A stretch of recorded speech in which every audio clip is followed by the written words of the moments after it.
ಲೋಕಸಭಾ ಚುನಾವಣೆಯ ಕಾವು ದಿನದಿಂದ ದಿನಕ್ಕೆ ರಂಗೇರ್ತಾ ಇದೆ. ಮೂರೂ ಪಕ್ಷಗಳು ಅದರಲ್ಲೂ ರಾಜ್ಯದಲ್ಲಿ ತಯಾರಿಯನ್ನು ಮಾಡಿಕೊಳ್ತಾ ಇದೆ. ಇನ್ನು ದೇಶದಲ್ಲೂ ಕೂಡ ದಿನದಿಂದ ದಿನಕ್ಕೆ ರಂಗೇರ್ತಾ ಇದೆ ಚುನಾವಣೆಯ ಕಾವು. ಸದ್ಯಕ್ಕೆ ಡ್ಯಾನಿಶ್ ಅಲಿ ಜೆಡಿಎಸ್ನ ರಾಷ್ಟ್ರ ಪ್ರಧಾನ ಕಾರ್ಯದರ್ಶಿಯಾಗಿರುವಂತಹ ಡ್ಯಾನಿಶ್ ಅಲಿ ಅವರು ಜೆಡಿಎಸ್ ಅನ್ನ ಬಿಟ್ಟು ಬಿಎಸ್ಪಿ ಅತ್ತ ಮುಖ ಮಾಡಿದ್ದಾರೆ. ಅವರು ಕೊಡ್ತಿರುವಂತಹ ಕಾರಣ ಜೆಡಿಎಸ್ಗೆ ಭವಿಷ್ಯ ಇಲ್ಲ ಉತ್ತರ ಪ್ರದೇಶದಲ್ಲಿ, ಹಾಗಾಗಿ ನಾನು ಹೋಗ್ತಾ ಇದ್ದೀನಿ ಅನ್ನೋ ಕಾರಣ. ಇನ್ನು ರಾಜ್ಯದಲ್ಲೂ ಕೂಡ ಏನು ಹೊರತಾಗಿಲ್ಲ. ಎ ಮಂಜು ಅವರು ಕಾಂಗ್ರೆಸ್ ಅನ್ನ ಬಿಟ್ಟು ಬಿಜೆಪಿ ಕಡೆ ಮುಖ ಮಾಡುವಂತಹ ಒಂದು ಕನ್ಫರ್ಮ್ ಆಗಿದೆ. ಮತ್ತೊಂದು ಕಡೆಯಲ್ಲಿ ಬಿಜೆಪಿಯ ಕೆಲ ಮುಖಂಡರು ಕೂಡ ಕಲಬುರಗಿಯಲ್ಲಿ ನೋಡ್ತಾ ಹೋದ್ರೆ ಏನು ಕೆ.ಬಿ. ಶಾಣಪ್ಪ ಆಗಿರ್ಬೋದು, ಬಹಳಷ್ಟು ಮಂದಿ ಕಾಂಗ್ರೆಸ್ ಕಡೆ ವಾಲ್ತಾ ಇರುವಂತ ಸನ್ನಿವೇಶವನ್ನ ಕೂಡ ನಾವು ನೋಡ್ತಾ ಇದ್ದೀವಿ. ಸದ್ಯಕ್ಕೆ ಬಹಳಷ್ಟು ಕುತೂಹಲವನ್ನ ಕೆರಳಿಸ್ತಾ ಇರುವಂತಹ ಈ ಒಂದು ವಿಚಾರ. ಚುನಾವಣೆ ಬಂದಾಕ್ಷಣ ಈ ಒಂದು ಪಕ್ಷದಿಂದ ಮತ್ತೊಂದು ಪಕ್ಷಕ್ಕೆ ಈ ರೀತಿಯಾಗಿ ಹೋಗೋದು ಎಷ್ಟು ಸರಿ? ಪಕ್ಷ ಸಿದ್ಧಾಂತಕ್ಕೆ ಬೆಲೆನೇ ಇಲ್ವಾ ಹಾಗಾದ್ರೆ ಅನ್ನೋದು ಕೂಡ ಇವತ್ತು ಜನ ಕೇಳ್ತಿರುವಂತಹ ಮಾತು. ಸದ್ಯಕ್ಕೆ ಹಾಸನದ ವಿಚಾರಕ್ಕೆ ಬಂದ್ರೆ ಪ್ರಜ್ವಲ್ ರೇವಣ್ಣ ಅವರು ಸ್ಪರ್ಧೆ ಮಾಡ್ತಾರೆ ಅಂತ ಹೇಳಿ ಸದ್ಯಕ್ಕೆ ಎ ಮಂಜು ಅವರು ಅಸಮಾಧಾನವನ್ನ ವ್ಯಕ್ತಪಡಿಸಿದ್ರು. ಆ ಕಾರಣಕ್ಕಾಗಿ ಅವರು ಗೊತ್ತಿತ್ತು ಎಲ್ರಿಗೂ ಕೂಡ ಅವ್ರ ಪಕ್ಷ ಬಿಡಬಹುದು ಅನ್ನೋದು. ಆ ಕಾರಣ ಸದ್ಯಕ್ಕೆ ಅಧಿಕೃತವಾಗಿ ಹೇಳಿಕೆ ಕೊಟ್ಟಿದ್ದಾರೆ, ನಾನು ಬಿಜೆಪಿ ಸೇರ್ತೇನೆ, ಕಾಂಗ್ರೆಸ್ ಅನ್ನ ಬಿಟ್ಟು ಹೋಗ್ತೇನೆ ಅಂತ ಹೇಳಿ. ಡ್ಯಾನಿಶ್ ಅಲಿ ಅವರು ಯಾಕೆ ಬಿಟ್ರೋ ಗೊತ್ತಿಲ್ಲ. ಬಹಳಷ್ಟು ಡ್ಯಾನಿಶ್ ಅಲಿ ಅವರು ಪಕ್ಷವನ್ನ ಬಿಟ್ಟು ಹೋಗಿರೋದಕ್ಕೆ ಕಾರಣವನ್ನ ನೋಡ್ತಾ ಹೋದ್ರೆ ಸದ್ಯ ಬಹುದೊಡ್ಡ ನಾಯಕರು, ಜೆಡಿಎಸ್ನ ಬಹುದೊಡ್ಡ ನಾಯಕರು, ರಾಷ್ಟ್ರ ಜವಾಬ್ದಾರಿ ಇತ್ತು. ರಾಜ್ಯದಲ್ಲಿ ದೇವೇಗೌಡರ ಕುಟುಂಬ ಜೆಡಿಎಸ್ ನ ಏನು ಎಲ್ಲಾ ರೀತಿಯಲ್ಲೂ ನೋಡ್ಕೊಳ್ತಾ ಇದ್ರೆ ರಾಷ್ಟ್ರದಲ್ಲಿ ಜೆಡಿಎಸ್ ಪರವಾಗಿ ಧ್ವನಿ ಎತ್ತುವಂತ ನಾಯಕರಾಗಿದ್ರು. ಈಗ ಬಿಎಸ್ಪಿ ಕಡೆಗೆ ಮುಖ ಮಾಡಿರೋದು ಬಹಳಷ್ಟು ಜೆಡಿಎಸ್ಗೆ ಹಿನ್ನಡೆ ಅನ್ನೋದು ಕೂಡ ಕೇಳಿ ಬರ್ತಾ ಇರುವಂತ ಸನ್ನಿವೇಶ ಈ ಒಂದು ಲೋಕ ಚುನಾವಣೆ ಸಂದರ್ಭದಲ್ಲಿ. ಖಂಡಿತವಾಗ್ಲೂ ಕೂಡ ಇದ್ರ ಕುರಿತಾಗಿ ಸಂಕ್ಷಿಪ್ತವಾಗಿ ನಾವಿವತ್ತು ಚರ್ಚೆಯನ್ನ ಮಾಡೋಣ. ನಮ್ಮ ಜೊತೆಯಲ್ಲಿ ಗಣ್ಯರ ತಂಡ ಇದೆ. ಮೊದಲಿಗೆ ಬಿಜೆಪಿ ಮುಖಂಡರಾಗಿರುವಂತಹ ಜಿ.ಎನ್. ಹೆಗ್ಡೆ ಅವರು, ಸರ್ ನಮಸ್ಕಾರ, ಕಾರ್ಯಕ್ರಮಕ್ಕೆ ಸ್ವಾಗತ. ಹಾಗೆ ಜೆಡಿಎಸ್ನ ಮುಖಂಡರಾಗಿರುವಂತಹ ಸಿದ್ದರಾಜ್ ಅವರು, ಸರ್ ನಮಸ್ಕಾರ, ಕಾರ್ಯಕ್ರಮಕ್ಕೆ ಸ್ವಾಗತ. ಹಾಗೆ ಕಾಂಗ್ರೆಸ್ನ ಮುಖಂಡರಾಗಿರುವಂತಹ ಸುಧೀಂದ್ರ ಅವರು, ನಮಸ್ಕಾರ ಸರ್, ಕಾರ್ಯಕ್ರಮಕ್ಕೆ ಸ್ವಾಗತ. ನಾನು ಮೊದಲು ಜಿ.ಎನ್. ಹೆಗ್ಡೆ ಅವರನ್ನ ಮಾತನಾಡಿಸ್ತೀನಿ. ಸರ್, ನೀವು ಕೂಡ ನೋಡ್ತಾ ಇದ್ದೀರಾ, ಒಂದು ಪಕ್ಷದಿಂದ ಮತ್ತೊಂದು ಪಕ್ಷಕ್ಕೆ, ಮತ್ತೊಂದು ಪಕ್ಷದಿಂದ ಮತ್ತೊಂದು ಪಕ್ಷಕ್ಕೆ ಏನ್ ನಡೀತಾ ಇದೆ ಸರ್ ಹಾಗಾದ್ರೆ ಚುನಾವಣೆ ಸಂದರ್ಭದಲ್ಲಿ? ಈಗ ಇದು ಈ ಪಕ್ಷಾಂತರ ಅನ್ನೋದು ಇದೆಯಲ್ಲ, ಅದೇನಿದ್ರು ಆ ಕಾನೂನು ಕೇವಲ ಶಾಸನಸಭೆಗೆ ಅಷ್ಟೇ ಸೀಮಿತ ಆಗಿದೆ. ಅದು ವಿಪ್ ವಿಚಾರದಲ್ಲಿ ಅದನ್ನು ಬಿಟ್ಟರೆ ಪಕ್ಷಾಂತರ ಕಾನೂನು ಎಲ್ಲೂ ಅನ್ವಯ ಆಗೋದಿಲ್ಲ. ಇದು ಮೊದಲನೇ ಸಾರಿ ಇಲ್ಲ. ನೀವು ಯಾವುದೇ ಚುನಾವಣಾ ಸಂದರ್ಭ ನೋಡಿದ್ರು ಕೂಡ ಒಂದು ಪಕ್ಷದಿಂದ ಇನ್ನೊಂದು ಪಕ್ಷಕ್ಕೆ ಹೋಗೋದು ಬಹಳ ಸ್ವಾಭಾವಿಕವಾಗಿ ನಡ್ಕೊಂಡು ಬಂದ್ಬಿಟ್ಟಿದೆ. ಅದು ಕಾಂಗ್ರೆಸ್ ಇಂದ ಬಿಜೆಪಿನೂ, ಬಿಜೆಪಿಯಿಂದ ಕಾಂಗ್ರೆಸ್, ಜೆಡಿಎಸ್ ಇಂದ ಕಾಂಗ್ರೆಸ್, ಹೀಗೆ ಏನಾಗ್ತಾ ಇದೆ ಅಂತ ಹೇಳಿದ್ರೆ ಅನೇಕ ಸಂದರ್ಭಗಳಲ್ಲಿ ಶಾಸಕರಾಗಿ ಹಲವು ವರ್ಷಗಳ ಕಾಲ ಲೋಕಸಭಾ ಸದಸ್ಯರಾಗಿ ಅಥವಾ ಇನ್ನು ಹಲವರು ಆ ಪಕ್ಷದಲ್ಲೇ ಇದ್ದಂಥವ್ರು ಟಿಕೆಟ್ ಆಕಾಂಕ್ಷಿಗಳಾಗಿರ್ತಾರೆ. ಆಕಾಂಕ್ಷಿಗಳಾಗಿದ್ದವ್ರಿಗೆ ಟಿಕೆಟ್ ಸಿಗದೇ ಇದ್ದಾಗ ಅವ್ರಿಗೆ ಇನ್ನೊಂದು ಪಕ್ಷದಲ್ಲಿ ಅವಕಾಶ ಇದೆ ಅಂತ ಹೇಳಿದ್ರೆ ಗೆಲ್ಲೋ ಅವಕಾಶ ಇದೆ, ಅವರಲ್ಲಿ ಹೋಗೇ ಹೋಗ್ತಾರೆ. ಇಲ್ಲಿ ಈಗ ನಮ್ಮ ದೇಶದಲ್ಲಿ ನೀತಿ ಸಿದ್ಧಾಂತ ಅವ್ರ ಕೋಮುವಾದಿ ಅಂತ ಹೇಳೋದು ಬೇಕಾದಾಗ, ಬೇಡ ಇದ್ದಾಗ ಇಲ್ಲ ಅಲ್ಲಿ ಹೋಗ್ಬಿಡೋದು, ಇದನ್ನ ನಾವು ನೋಡ್ಕೊಂಡೇ ಬಂದಿದ್ದೀವಿ. ಹಾಗೆ ಕಾಂಗ್ರೆಸ್ ಆಗಲಿ ಜೆಡಿಎಸ್ ಆಗಲಿ ಈಗ ತಾವು ಡ್ಯಾನಿಶ್ ಅಲಿ ಅವರು ವಿಚಾರ ಹೇಳಿದ್ರು. ಡ್ಯಾನಿಶ್ ಅಲಿ ಅವರು ಒಂದು ರಾಷ್ಟ್ರ ಮಟ್ಟದಲ್ಲಿದ್ರು ಕೂಡ ಅವರೇನು ದೊಡ್ಡ ಜನನಾಯಕರಲ್ಲ, ಆದ್ರೆ ಒಬ್ಬ ಸಮರ್ಥವಾದ ವಕ್ತಾರರು ಮತ್ತು ವಾಗ್ಮಿಗಳು, ಅದನ್ನ ನಾವು ಒಪ್ಕೊಳ್ಳೇಬೇಕು. ಮತ್ತು ಅವರು ಸನ್ಮಾನ್ಯ ದೇವೇಗೌಡರಿಗೆ ನಿಷ್ಠಾಗಿ ನಡ್ಕೊಂಡು ಬಂದಂತರು. ಹಾಗಾದ್ರೆ ಯಾಕೆ ಇವತ್ತು ಅವ್ರು ಬಿಟ್ರು? ಅವ್ರ ಮಾತನ್ನ ಕೇಳಿದ್ರೆ ನಾನು ದೇವೇಗೌಡರ ಅನುಮತಿಯನ್ನು ಪಡ್ಕೊಂಡೆ. ಯಾಕೆ ಅಂತ ಹೇಳಿದ್ರೆ ನನಗೆ ಎಲ್ಲಿ ಲೋಕಸಭೆಗೆ ನಾನು ಬರೋದು ಹೇಗೆ, ರಾಜ್ಯಸಭೆಗೆ ಬರೋದಕ್ಕೂ ಅವ್ರಿಗೆ ಸಾಧ್ಯ ಇಲ್ಲ, ಲೋಕಸಭೆಗೆ ಏನಾದ್ರು ಕರ್ನಾಟಕದಲ್ಲಿ ಗೆಲ್ಲೋದು ಸಾಧ್ಯ ಇದೆಯಾ? ಅದು ಜೆಡಿಎಸ್ ನಲ್ಲೇ ಕೊಟ್ಟರು ಸಾಧ್ಯ ಇಲ್ಲ. ಆದ್ರಿಂದ ಅಲ್ಲಿ ಮಾಯಾವತಿ ಅವರು ಇವತ್ತಿದ್ದಾರೆ, SP ಮತ್ತು BSP ಅವರ ಒಂದು ಒಪ್ಪಂದ ಆಗಿರೋದ್ರಿಂದ ಬಹುಶಃ ತನಗೆ ಗೆಲ್ಲೋ ಸಾಧ್ಯತೆ ಇದೆ ಅನ್ನುವಂತ ಒಂದು ನಂಬಿಕೆಯಿಂದ ಇವತ್ತು ಅಲ್ಲಿಗೆ ಹೋಗಿದ್ದಾರೆ. ಇಲ್ಲಿ ಒಂದು ರಾಜಕೀಯ ನನಗೆ ಬಹಳ ವಿಚಿತ್ರವಾಗಿ ಅನ್ನೋದು ದೇವೇಗೌಡರ ರಾಜಕೀಯ. ನೀವು ನಿಮ್ಮ ಪಕ್ಷದ ಪ್ರಧಾನ ಕಾರ್ಯದರ್ಶಿಗೆ ಅದನ್ನು ನೀವೇ ಅಲ್ಲಿ ಕಳಿಸಿ ನಿಲ್ಲಿಸ್ತೀರಿ ಅಂದ್ರೆ ಇದು ಎಲ್ಲೂ ಕೇಳಿ. ಈಗ ಒಳ ಒಪ್ಪಂದಗಳನ್ನ ಆಗೋದನ್ನು ಕೂಡ ನಾವು ಕೇಳಿದ್ದೇವೆ. ಆದ್ರೆ ನೀವು ನಿಮ್ಮ ಪಕ್ಷದ ಪ್ರಧಾನ ಕಾರ್ಯದರ್ಶಿಯನ್ನು ಇನ್ನೊಂದು ಪಕ್ಷಕ್ಕೆ ಕಳಿಸಿ ಅಲ್ಲೇ ನಿಲ್ಲಿಸ್ತೀರಿ ಅಂದ್ರೆ ಇದು ಬಹಳ ವಿಚಿತ್ರವಾದ ರಾಜಕೀಯ. ಅದು ದೇವೇಗೌಡರ ತಂತ್ರಗಾರಿಕೆ ಇರಬಹುದು, ಆದ್ರೆ ಅದು ಈವರೆಗಿನ ರಾಜಕೀಯದಲ್ಲಿ ನಡೆದುಕೊಂಡು ಬಂದಿಲ್ಲ. ಅನೇಕ ಬಿಟ್ಟು ಹೋಗ್ತಾರೆ. ಈಗ ನಾವೀಗ ಮಂಜು ಅವರು ಸ್ವಾಭಾವಿಕ ಕಾಂಗ್ರೆಸ್ನಲ್ಲಿ ಇದ್ದವರು, ಅವ್ರಿಗೆ ಅಲ್ಲಿ ಸಾಧ್ಯ ಇಲ್ಲ. ಪ್ರಜ್ವಲ್ ಅವ್ರನ್ನ ನಾನು ಯಾವುದೇ ಕಾರಣಕ್ಕೂ ಒಪ್ಪೋದಕ್ಕೆ ಸಾಧ್ಯ ಇಲ್ಲ. ದೇವೇಗೌಡರ ಕುಟುಂಬ ರಾಜಕೀಯವನ್ನು ವಿರೋಧ ಮಾಡ್ಕೊಂಡು ಬಂದಿದ್ದಾನೆ, ನನಗೆ ದೇಶ ಹಿತ ಮುಖ್ಯ. ಬೆಳಗ್ಗೆ ಇವತ್ತೀಗ ಸ್ಪಷ್ಟ ಹೇಳಿದಾರಲ್ಲ, ನಾನು ಬಿಜೆಪಿಲಿ ಅಭ್ಯರ್ಥಿ ಆಗ್ಬೋದು.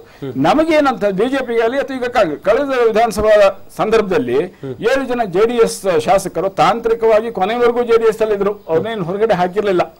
ಆದ್ರೆ ಕೊನೆ ಗಳಿಗೆಯಲ್ಲಿ ಎಲ್ರಿಗೂ ಟಿಕೆಟ್ ಕೊಟ್ಟರು ಕಾಂಗ್ರೆಸ್ನವರು. ಕೆಲವರು ಗೆದ್ರು, ಕೆಲವರು ಸೋತರು, ಅದು ಬೇರೆ ವಿಚಾರ. ಆದ್ರಿಂದ ಯಾಕೆ ಕೊಟ್ರು ಅಂತ ಹೇಳಿದ್ರೆ ಅವ್ರು ಗೆಲ್ಲೋ ಅಭ್ಯರ್ಥಿ ಅಂತ ಕೊಟ್ಟಿರ್ತಾನೆ. ಇಲ್ಲಿ ಏನಾಗುತ್ತೆ ಅಂದ್ರೆ ಗೆಲುವೇ ಮುಖ್ಯ ಯಾವುದೇ ಒಂದು ಪಕ್ಷಕ್ಕೆ, ಅದು ಕಾಂಗ್ರೆಸ್ ಬಿಜೆಪಿ JDS ಇನ್ನೊಂದು, ಉತ್ತರದಲ್ಲಿ ಬೇರೆ ಬೇರೆ. ಆ ಗೆಲುವನ್ನೇ ನಾವು ಆಧಾರವಾಗಿ ಇಟ್ಕೊಂಡು ಮಾಡುವ ಯಾರಿಗೆ ಗೆಲ್ಲೋ ಸಾಮರ್ಥ್ಯ. ಈಗ ಏನಾಗಿದೆ ರಾಜಕೀಯದಲ್ಲಿ ಅಂದ್ರೆ ಕೆಲವರು ಪಕ್ಷ ಯಾವ್ದಾದ್ರು ಆಗಲಿ ನನ್ನ ಸ್ವಂತ ಶಕ್ತಿಯ ಮೇಲೆ ಗೆಲ್ಲಬಲ್ಲೆ ಅನ್ನುವಂಥ ಒಂದು ಸಾಮರ್ಥ್ಯವನ್ನ, ಹಣಕಾಸಿನ ಸಾಮರ್ಥ್ಯವನ್ನು ಬೆಳೆಸ್ಕೊಂಡು ಬಿಟ್ಟಿದ್ದಾರೆ ಅವರು. ನಾನು ಎಲ್ಲಿ ಬೇಕಾದ್ರೂ ಹೋಗ್ತೀನಿ, ಎಲ್ಲಿ ಬೇಕಾದ್ರೂ ಗೆಲ್ತೀನಿ, ವಿಧಾನಸಭೆ ಆಗಲಿ ಅಥವಾ ಲೋಕಸಭೆ ಆಗಲಿ. ಆ ಪರಿಸ್ಥಿತಿ ಇರೋದ್ರಿಂದ ಈ ಪಕ್ಷಾಂತರ ಇವತ್ತು ಸರ್ವಸಾಮಾನ್ಯವಾಗಿದೆ. ಇದರಿಂದ ಯಾವ ಪಕ್ಷಕ್ಕೆ ನಷ್ಟ, ಯಾವ ಪಕ್ಷಕ್ಕೆ ಲಾಭ ಅನ್ನೋದು ಚುನಾವಣೆಯಲ್ಲಿ ತೀರ್ಮಾನ ಆಗ್ಬೇಕು. ಸಿದ್ದರಾಜ್ ಅವರೇ, JDS ಕೊಂದು ರೀತಿಯ ಶಾಕಿಂಗ್ ಇದು ಏನಿಲ್ಲ. ಯಾಕೆ ಅಂತಂದ್ರೆ ಅಲ್ಲೇ ಹೇಳ್ದಂಗೆ ಕೆಲವೊಂದು ಪ್ರಜಾತಂತ್ರ ವ್ಯವಸ್ಥೆನ ಎಲ್ಲಾ ಪಕ್ಷಗಳು ಹಾಳು ಮಾಡ್ಕೊಂಡೇ ಬಂದಿದ್ದೀವಿ.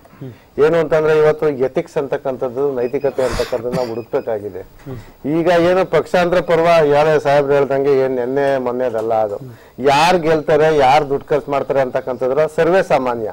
ಆಮೇಲೆ ಹೇಳ್ದಂಗೆ ಇಲ್ಲಿ ಏನು ನಮ್ಮ ರಾಜ್ಯದಲ್ಲಿ ಏನು ಅಂತ ಏನು ಹೋಲ್ಡಿಂಗ್ ನಮ್ ಡ್ಯಾನಿಶ್ ಎಲ್ಲರಿಗಿಲ್ಲ, ಅವ್ರೇನೋ ಸ್ವತಂತ್ರರು ಏನು ಮಾಡಕ್ಕಾಗಲ್ಲ. ಇನ್ನು ಮಂಜು ಅವ್ರ ಬಗ್ಗೆ ಹೇಳಿದ್ರೆ, ಮಂಜು ಅವರು ಹೇಳಿ ಕೇಳಿ ಬಿಜೆಪಿಲೇ ಇದ್ದಂತವ್ರು.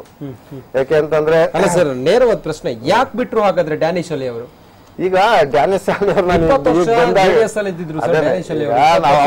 ಅವ್ರನ್ನ ನಮ್ಮ ಪಕ್ಷ ಸಣ್ಣ ಕಾರ್ಯಕರ್ತ ಅಲ್ಲ, ಒಬ್ರು ಸಣ್ಣ ಪುಟ್ಟ ನಾಯಕ ಅಲ್ಲ, ಅವರು ರಾಷ್ಟ್ರ ಮಟ್ಟದ ನಾಯಕ. ಅವರು ಎಲ್ಲೂ ಕೂಡ ಚುನಾವಣೆಗೆ ಸ್ಪರ್ಧೆ ಮಾಡದೇ ಇದ್ರು ನಮ್ಮ ಪಕ್ಷದಿಂದ ರಾಜ್ಯಸಭಾ ಮೆಂಬರ್ ಆಗು ಕೆಲಸ ಮಾಡಿದ್ದಾರೆ. ಆಮೇಲೆ ನೋಡಿ, ಅವ್ರಿಗೆ ಅಧಿಕಾರನೂ ಕೊಟ್ಟಿದ್ವಿ, ನಮ್ಮ ಸಮ್ಮಿಶ್ರ ಸರ್ಕಾರದ ಸಂಚಾಲಕರಾಗೂ ಕೂಡ ಮಾಡಿದ್ವಿ, ಸಮನ್ವಯ ಸಂಚಾಲಕರಾಗೂ ಕೂಡ ಮಾಡಿದ್ವಿ. ಅಂತದ್ರಲ್ಲಿ ಈಗ ಅವರೇ ಹೇಳ್ಬೇಕು ಏನಕ್ಕೆ ಅಂತ. ನನಗೆ ಈಗಲೇ ಗೊತ್ತಾಗಿದ್ದು, ನಾನು ಮಂಡ್ಯದಿಂದ ಬಂದೆ, ಈಗ ಕ್ಯಾನ್ವಾಸ್ ಮುಗಿಸ್ಕೊಂಡು ಈಗಲೇ ನನಗೆ ಗೊತ್ತಾಗಿದ್ದು ಡ್ಯಾನಿಶ್ ಅಲಿ ಅವರು.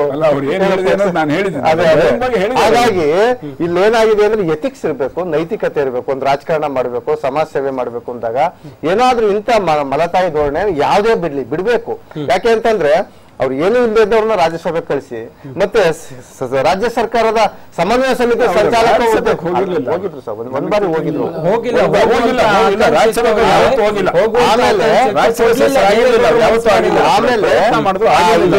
ಆಮೇಲೆ ಇಲ್ಲಿ ಸಮ್ಮಿಶ್ರ ಸರ್ಕಾರದ ಸಂಚಾಲಕರು ಕೂಡ ಸಮನ್ವಯ ಸಮಿತಿ ಸಂಚಾಲಕರು ಆಗಿದ್ರು. ಹಾಗಾಗಿ ಏನು ಸಮನ್ವಯ ಸಮಿತಿ ಅಧ್ಯಕ್ಷರಿಗೆ ಎಷ್ಟು ಪವರ್ ಇರ್ತದೋ ಅಷ್ಟೇ ಪವರ್ ಕೂಡ ಈ ನಮ್ಮ ಡ್ಯಾನಿಶ್ ಅಲಿ ಅವ್ರಿಗಿತ್ತು. ಇದು ಅವ್ರ ದುರಂತ, ಅದು ಅವ್ರ ದುರಂತ, ನಮ್ ದುರಂತ ಅಲ್ಲ. ನಮ್ಮ ಪಕ್ಷ ಏನಾಗಬೇಕು, ರಾಜ್ಯದಲ್ಲಿ ಸಮರ್ಥವಾಗಿದೆ, ಸಮ್ಮಿಶ್ರ ಸರ್ಕಾರ ಸುಭದ್ರವಾಗಿದೆ, ಯಾರು ಹೋಗ್ಲಿ ಇರುತ್ತೆ, ಅದರಲ್ಲಿ ತೊಂದರೆ ಇಲ್ಲ. ಹಾಸನದಲ್ಲಿ ಮಂಜು ಅವರು ಹೋದ್ರು ಚಿಂತೆ. ಯಾಕೆ ಅಂತಂದ್ರೆ ಮಂಜು ಅವರು ಹೇಳಿ ಕೇಳಿ ಬಿಜೆಪಿಲೇ ಸೋತಿದ್ದವರು, ಕಾಂಗ್ರೆಸ್ ಬಂದ್ಮೇಲೆ MLA ಆಗಿರೋದು. ಹಾಗಾಗಿ ಕಾಂಗ್ರೆಸ್ ಹೈಕಮಾಂಡ್ಗೆ ಬೆಲೆ ಕೊಟ್ರೆ ಅವ್ರಿಗೆ ಮುಂದೆ ಭವಿಷ್ಯ ಇತ್ತು, ಅಥವಾ ಇನ್ನೊಂದೇನೋ ಆಗ್ಬೋದಿತ್ತು. ಹಾಗಾಗಿ ಈಗ ಅದಕ್ಕೆ ಸಂಬಂಧಪಟ್ಟಂತೆ ಕಾಂಗ್ರೆಸ್ ನಾಯಕರು ಇರ್ತಾರೆ, ಕಾಂಗ್ರೆಸ್ ಹೈಕಮಾಂಡ್ ಏನ್ ಬೇಕೋ ಹೇಳ್ತಾರೆ. ಅದರಲ್ಲಿ ಏನ್ ನಡೀತಾ ಇದೆ ಹಾಗಾದ್ರೆ? ಚುನಾವಣೆ ಬಂದಾಕ್ಷಣ ಇವ್ರಿಗೆ ಏನಾಗೋದು ಹಾಗಾದ್ರೆ? ನೋಡಿ, ಈ ಪಕ್ಷಾಂತರ ಪರ್ವ ಅಂತ ಏನ್ ಹೇಳ್ತೀನಿ, ಇದು ಇಬ್ರು ನನ್ನ ಸ್ನೇಹಿತರು ಹೇಳ್ದಂಗೆ ಸರ್ವೇ ಸಾಮಾನ್ಯ ಚುನಾವಣೆ ಟೈಮ್ನಲ್ಲಿ. ಆದ್ರೂ ಕೆಲವೊಂದು ಎಕ್ಸ್ಪ್ಲೇನ್ ಮಾಡ್ಲಿಕ್ಕೆ ಆಗೋದಿಲ್ಲ. ಫಾರ್ ಎಕ್ಸಾಂಪಲ್, ನಾವು ಯಾವ ಡ್ಯಾನಿಶ್, ಈಗ ಎ ಮಂಜು ಅವ್ರಿಗೆ ಒಂದು ಬಲವಾದ ಕಾರಣ ಇದೆ ಪಕ್ಷ ಬಿಡ್ಲಿಕ್ಕೆ. ಡ್ಯಾನಿಶ್ ಅಲಿ ಅವ್ರಿಗೆ ನನಗೂ ಇದು ಒಂಥರ ನಿಜವಾಗ್ಲೂ ಶಾಕ್. ಆಮೇಲೆ ನಿನ್ನೆ ನಮ್ಮ ಕಾಂಗ್ರೆಸ್ ಪಕ್ಷದ ಟಾಮ್ ಬಡಕ್ಕನ್ ಅವ್ರು ಬಿಟ್ರು. 35 ವರ್ಷಗಳ ಕಾಲ ಪಕ್ಷದ ಸೋನಿಯಾ ಗಾಂಧಿ 8 ವರ್ಷಗಳ ಸೋನಿಯಾ ಗಾಂಧಿ ಅವರ ಪರ್ಸನಲ್ ಸೆಕ್ರೆಟರಿ ಆಗಿದ್ದಂಥವ್ರು. ಈ ಕೆಲವು ಈಸ್ ಅನ್ಎಕ್ಸ್ಪ್ಲೇನಬಲ್. ಇಲ್ಲಿ ಒಂದೇ ಒಂದು, ಇಲ್ಲಿ ಇದನ್ನ ನಾವು ಡೀಪ್ ಆಗಿ ಯೋಚನೆ ಮಾಡಕ್ ಹೋದಾಗ ಒಂದು ಮಾತ್ರ ಬಹಳ ಸ್ಪಷ್ಟವಾಗಿ ಏನ್ ತಿಳಿಯುತ್ತೆ ಅಂದ್ರೆ, ಇದೊಂದು ಪರ್ಸನಲ್ ಅಜೆಂಡಾ ಇಟ್ಕೊಂಡು ಬಿಡ್ಲಿಕ್ಕೆ ಸಾಧ್ಯ. ಇದು ಯಾವುದೇ ಎಥಿಕ್ಸ್ ಅಥವಾ ಏನೋ ಒಂದು ನೈತಿಕತೆ ಇದೆ, ಇವ್ರಿಗೆ ಏನೋ ಒಂದು ಪ್ರಜ್ವಲಿಸ್ತಾ ಇದೆ ಅಂತಕ್ಕಂಥ ಮಾತೇ ಇಲ್ಲ. ಏನು ಅಂದ್ರೆ they have some personal agenda which has to be fulfilled. ಅದು ಎಲ್ಲಿ ಹರಿಯೋ ನೀರಿಗೆ ಯಾವ ಕಡೆ ಕಾಲದ ದಾರಿ ಸಿಗತ್ತೆ ಆ ಕಡೆ ಹೋಗ್ತಾರೆ ಅಂದಂಗೆ ಅವ್ರಿಗೆಲ್ಲಿ ಅವ್ರ ಅಜೆಂಡಾ ಫುಲ್ಫಿಲ್ ಆಗತ್ತೆ ಅಂತ ಈ ಸಂದರ್ಭದಲ್ಲಿ ಅನ್ನಿಸ್ತೆ, ಆ ಸಂದರ್ಭದಲ್ಲಿ ಹೋಗ್ತಾ ಆ ಕಡೆ ನೀರು ಹರಿಯೋ ತರ ಹೋಗ್ತಾ ಇದಾರೆ ಅಷ್ಟೇ. ಅಧಿಕಾರ ದಾಹ ನಿಜವಾಗ್ಲೂ ಕೂಡ ಸತ್ಯ. ಪರ್ಸನಲ್ ಅಜೆಂಡಾ, ಅಧಿಕಾರ ದಾಹ ಅಂತ. ಈಗ ಹೋದ ತಕ್ಷಣ, ಈಗ ಎ ಮಂಜು ಅವ್ರು ನಿಂತ್ಕೊಂಡ ತಕ್ಷಣ ಹಾಸನ ಗೆದ್ಬಿಡ್ತಾರೆ. ವೈಯಕ್ತಿಕ, ಅದು ಒಂದು ಪರ್ಸನಲ್ ಅಜೆಂಡಾ, ಅವ್ರ ವೈಯಕ್ತಿಕ ಅಜೆಂಡಾ. ಅದು ನಾನು ನನ್ನ ಈಗೋಯಿಸಮ್ ತೋರಿಸ್ಬೇಕು ಅಥವಾ ಇನ್ನೊಂದು ಮಾಡ್ಬೇಕು, ಮತ್ತೊಂದು ತೋರಿಸ್ಬೇಕು ಅಂತಕ್ಕಂಥ ಇದು ಅಷ್ಟೇ. ಯಾರೇ ಆಗ್ಲಿ, ನಾನು ಇದು ಪರ್ಟಿಕ್ಯುಲರ್ ಬಿಜೆಪಿ ಇದು ಅಂತ ಹೇಳ್ತಾ ಇಲ್ಲ, ನಾನು ಸರ್ವಾನುಮತದಿಂದ ಮಾತಾಡ್ತಾ ಇದ್ದೀನಿ. ಹೌದೌದು. GN ಹೆಗ್ಡೆ ಅವರೇ, ಕೋಮುವಾದಿ ಪಕ್ಷ ಜಾತ್ಯತೀತ ಪಕ್ಷ ಅಂತ ಹೇಳಿ ಇವತ್ತು ಬೆರಳು ಮಾಡಿ ತೋರಿಸ್ತಾರೆ. ಜಾತ್ಯತೀತ ಪಕ್ಷದವರೇ ಕೋಮುವಾದಿ ಪಕ್ಷಕ್ಕೆ ಹೋಗ್ತಾರೆ, ಕೋಮುವಾದಿ ಪಕ್ಷದವರೇ ಜಾತ್ಯತೀತ ಪಕ್ಷಕ್ಕೆ ಬರ್ತಾರೆ. ಇಲ್ಲಿ ಎಲ್ಲಿ ಬೆಲೆ ಇದೆ ಹಾಗಾದ್ರೆ ಕೋಮುವಾದಿ ಜಾತ್ಯತೀತ ಎಂಬುದಕ್ಕೆ ಎಲ್ಲಿ ಬೆಲೆ ಇದೆ ಸರ್ ಹಾಗಾದ್ರೆ? ಸ್ನೇಹಿತರು ಹೇಳಿದಾಗ ಒಂದು ಕೆಲವು ಮಟ್ಟಿಗೆ ಪರ್ಸನಲ್ ಅಜೆಂಡಾ ಇರಬಹುದು. ಈ ಕೋಮುವಾದಿ ಅಂತ ಯಾಕೆ ಹೇಳ್ತಾರೆ ಅಂತ ಹೇಳಿದ್ರೆ ಅವ್ರಿಗೆ ಅದು ಸೂಟ್ ನನಗಿದು ಅನುಕೂಲ ಆಗ್ಬೇಕು, ನಾನು ನಿಮ್ಮನ್ನು ಟೀಕೆ ಮಾಡ್ಬೇಕು ಅಂದ್ರೆ ಕೋಮು ಈಗ ಇಲ್ಲಿ ಕರ್ನಾಟಕದಲ್ಲಿ ಸನ್ಮಾನ್ಯ ಕುಮಾರಸ್ವಾಮಿಗಳು ಬಿಜೆಪಿಯ ಬೆಂಬಲದಿಂದ ಮುಖ್ಯಮಂತ್ರಿ ಆದ್ರು. ಅವಾಗ ಬಿಜೆಪಿ ಏನು ಕೋಮುವಾದಿ ಆಗಿರ್ಲಿಲ್ಲ. 20 ತಿಂಗಳ ಕಾಲ ಮುಖ್ಯಮಂತ್ರಿ ಆಗಿ ಆಮೇಲೆ ಅವ್ರು ಬಿಟ್ಟರು, ಅಧಿಕಾರ ಕೊಡ್ಲಿಲ್ಲ, ಅದು ಬೇರೆ ವಿಚಾರ, ಅದನ್ನ ಬೇರೆ ರೀತಿ ಚರ್ಚೆ ಮಾಡ್ಬೋದು. ಆವಾಗ ಕೋಮುವಾದಿ ಆಗೇ ಇರಲಿಲ್ಲ ನೋಡಿ ಬಿಜೆಪಿ. ಆವಾಗ ಅದು ಜಾತ್ಯತೀತರು. ಅವ್ರು ಬಿಟ್ಟ ತಕ್ಷಣ ಬಿಜೆಪಿ ಕೋಮುವಾದಿ ಆಗೋಯ್ತು. ಹಾಗೇನೆ ದೇಶದಲ್ಲಿ ಕೂಡ ಇವತ್ತು ಟಾಮ್ ವಡಕ್ಕನ್ ಅವ್ರ ಬಗ್ಗೆ ಮಾತಾಡಿದ್ರು. ನೀವು ಹೇಳ 9 ವರ್ಷ ಅವರು ಸೋನಿಯಾ ಗಾಂಧಿ ಅವರ ಆಪ್ತ ಕಾರ್ಯದರ್ಶಿಗಳಾಗಿದ್ದಂಥವ್ರು, ನೆಹರು ಗಾಂಧಿ ಕೂಡ ಅತ್ಯಂತ ಆಪ್ತರು.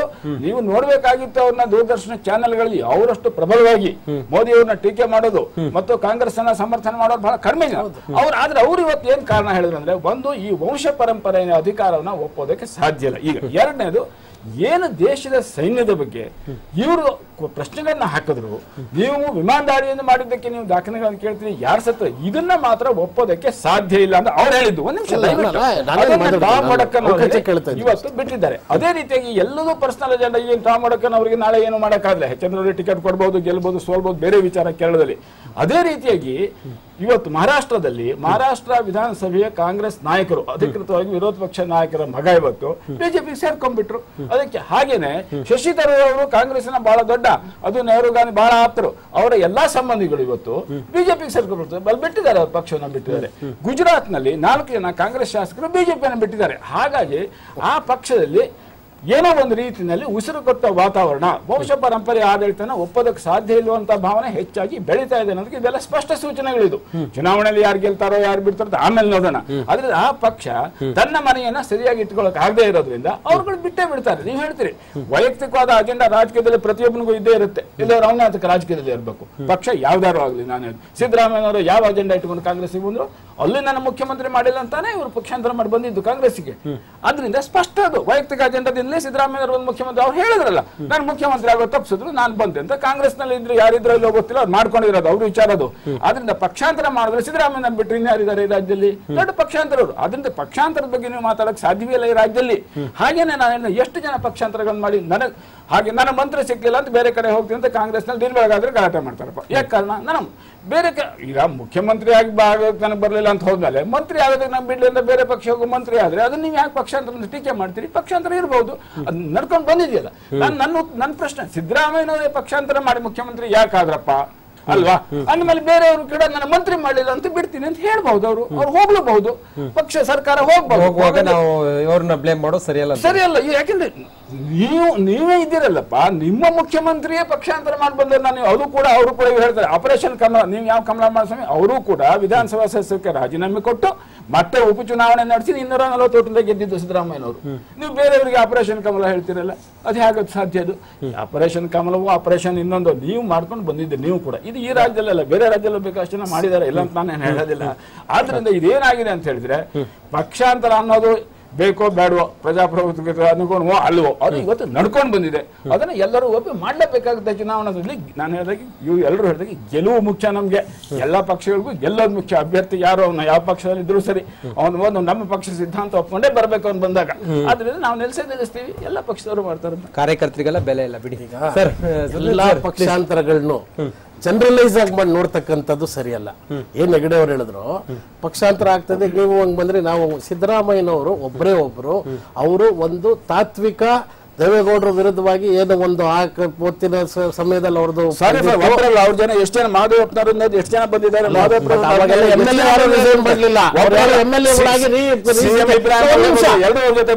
ಬಂದು ಯಾರು ಪೊಸಿಷನ್ಸ್ ಹೋಲ್ಡ್ ಮಾಡಿರ್ಲಿಲ್ಲ. ಒಂದು ನೀವು ಜನರಲ್ ಆಗಿ ಪಕ್ಷಾಂತರ ಆಗಿರತಕ್ಕಂಥದ್ದನ್ನು ಆಪರೇಷನ್ ಕಮಲನು ಒಂದೇ ಅಂತಕ್ಕಂಥ ಮಾತನ್ನು ಮಾಡಕ್ ಹೋಗ್ಬೇಡಿ.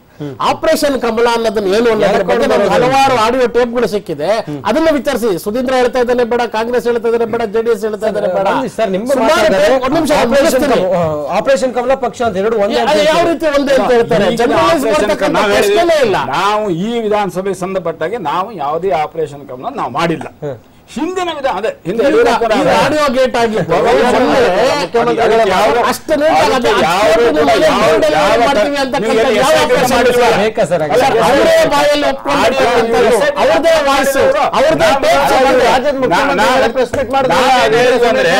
ನೀವು ಸದನ ಸಮಿತಿಯನ್ನ ಮಾಡಿದ್ರೆ ಕೇಳಿದ್ರೆ SIT ಮಾಡ್ತೀವಿ ಅಂದ್ರು. ಅದನ್ನು ನೀವು ನೋಡಿ ಇವ್ರು ಮಾಡಿಲ್ಲ, ಮಾಡೋ ಲಕ್ಷಣ ಬಿಡ್ಲಿಲ್ಲ.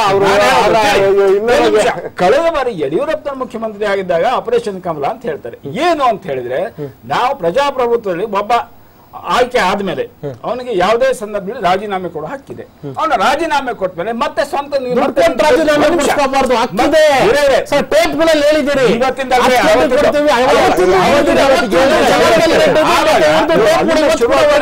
ಆಗ ಮತ್ತೆ ಅವರು ಚುನಾವಣೆಯಲ್ಲಿ ಜನ ಅವ್ರನ್ನ ಆಯ್ಕೆ ಮಾಡಿದ್ರೆ ಅದು ಪ್ರಜಾಪ್ರಭುತ್ವ ಪ್ರಕಾರ ಆದಂತಹದ್ದಲ್ಲಿ ಬಹಳ ಅದೇ ಪ್ರಜಾಪ್ರಭುತ್ವಕ್ಕೆ ಒಂದು ಜನವೇ ಹೊಣೆ. ಆದ್ರೆ ಸಮಾನವಾಗಿ ಯಾಕೆ ನೋಡ್ತೀರಿ? ಈಗ ಮೊನ್ನೆ ಯಡಿಯೂರಪ್ಪನವ್ರು 10 ಕೋಟಿ ನಿಮ್ ಡೋರ್ ಡೆಲಿವರಿ ಮಾಡ್ತೀವಿ ಶಿವಣ್ಣಗೌಡ ನಾಯಕ ಅದು ನೀವು SIT ಇಲ್ಲಿ ಮಾತ್ರ ಇವ್ರಿಗೆ SIT ಬೇಡ. ಇದೇ ಇವ್ರಿಗೆ ಇಷ್ಟು ತಾತ್ವಿಕತೆ ಇದ್ರೆ, ಇಷ್ಟು ನೈತಿಕತೆ ಇದ್ರೆ ರಫೇಲ್ಗೆ JPC ಒಪ್ಕೊಳ್ಳಿ.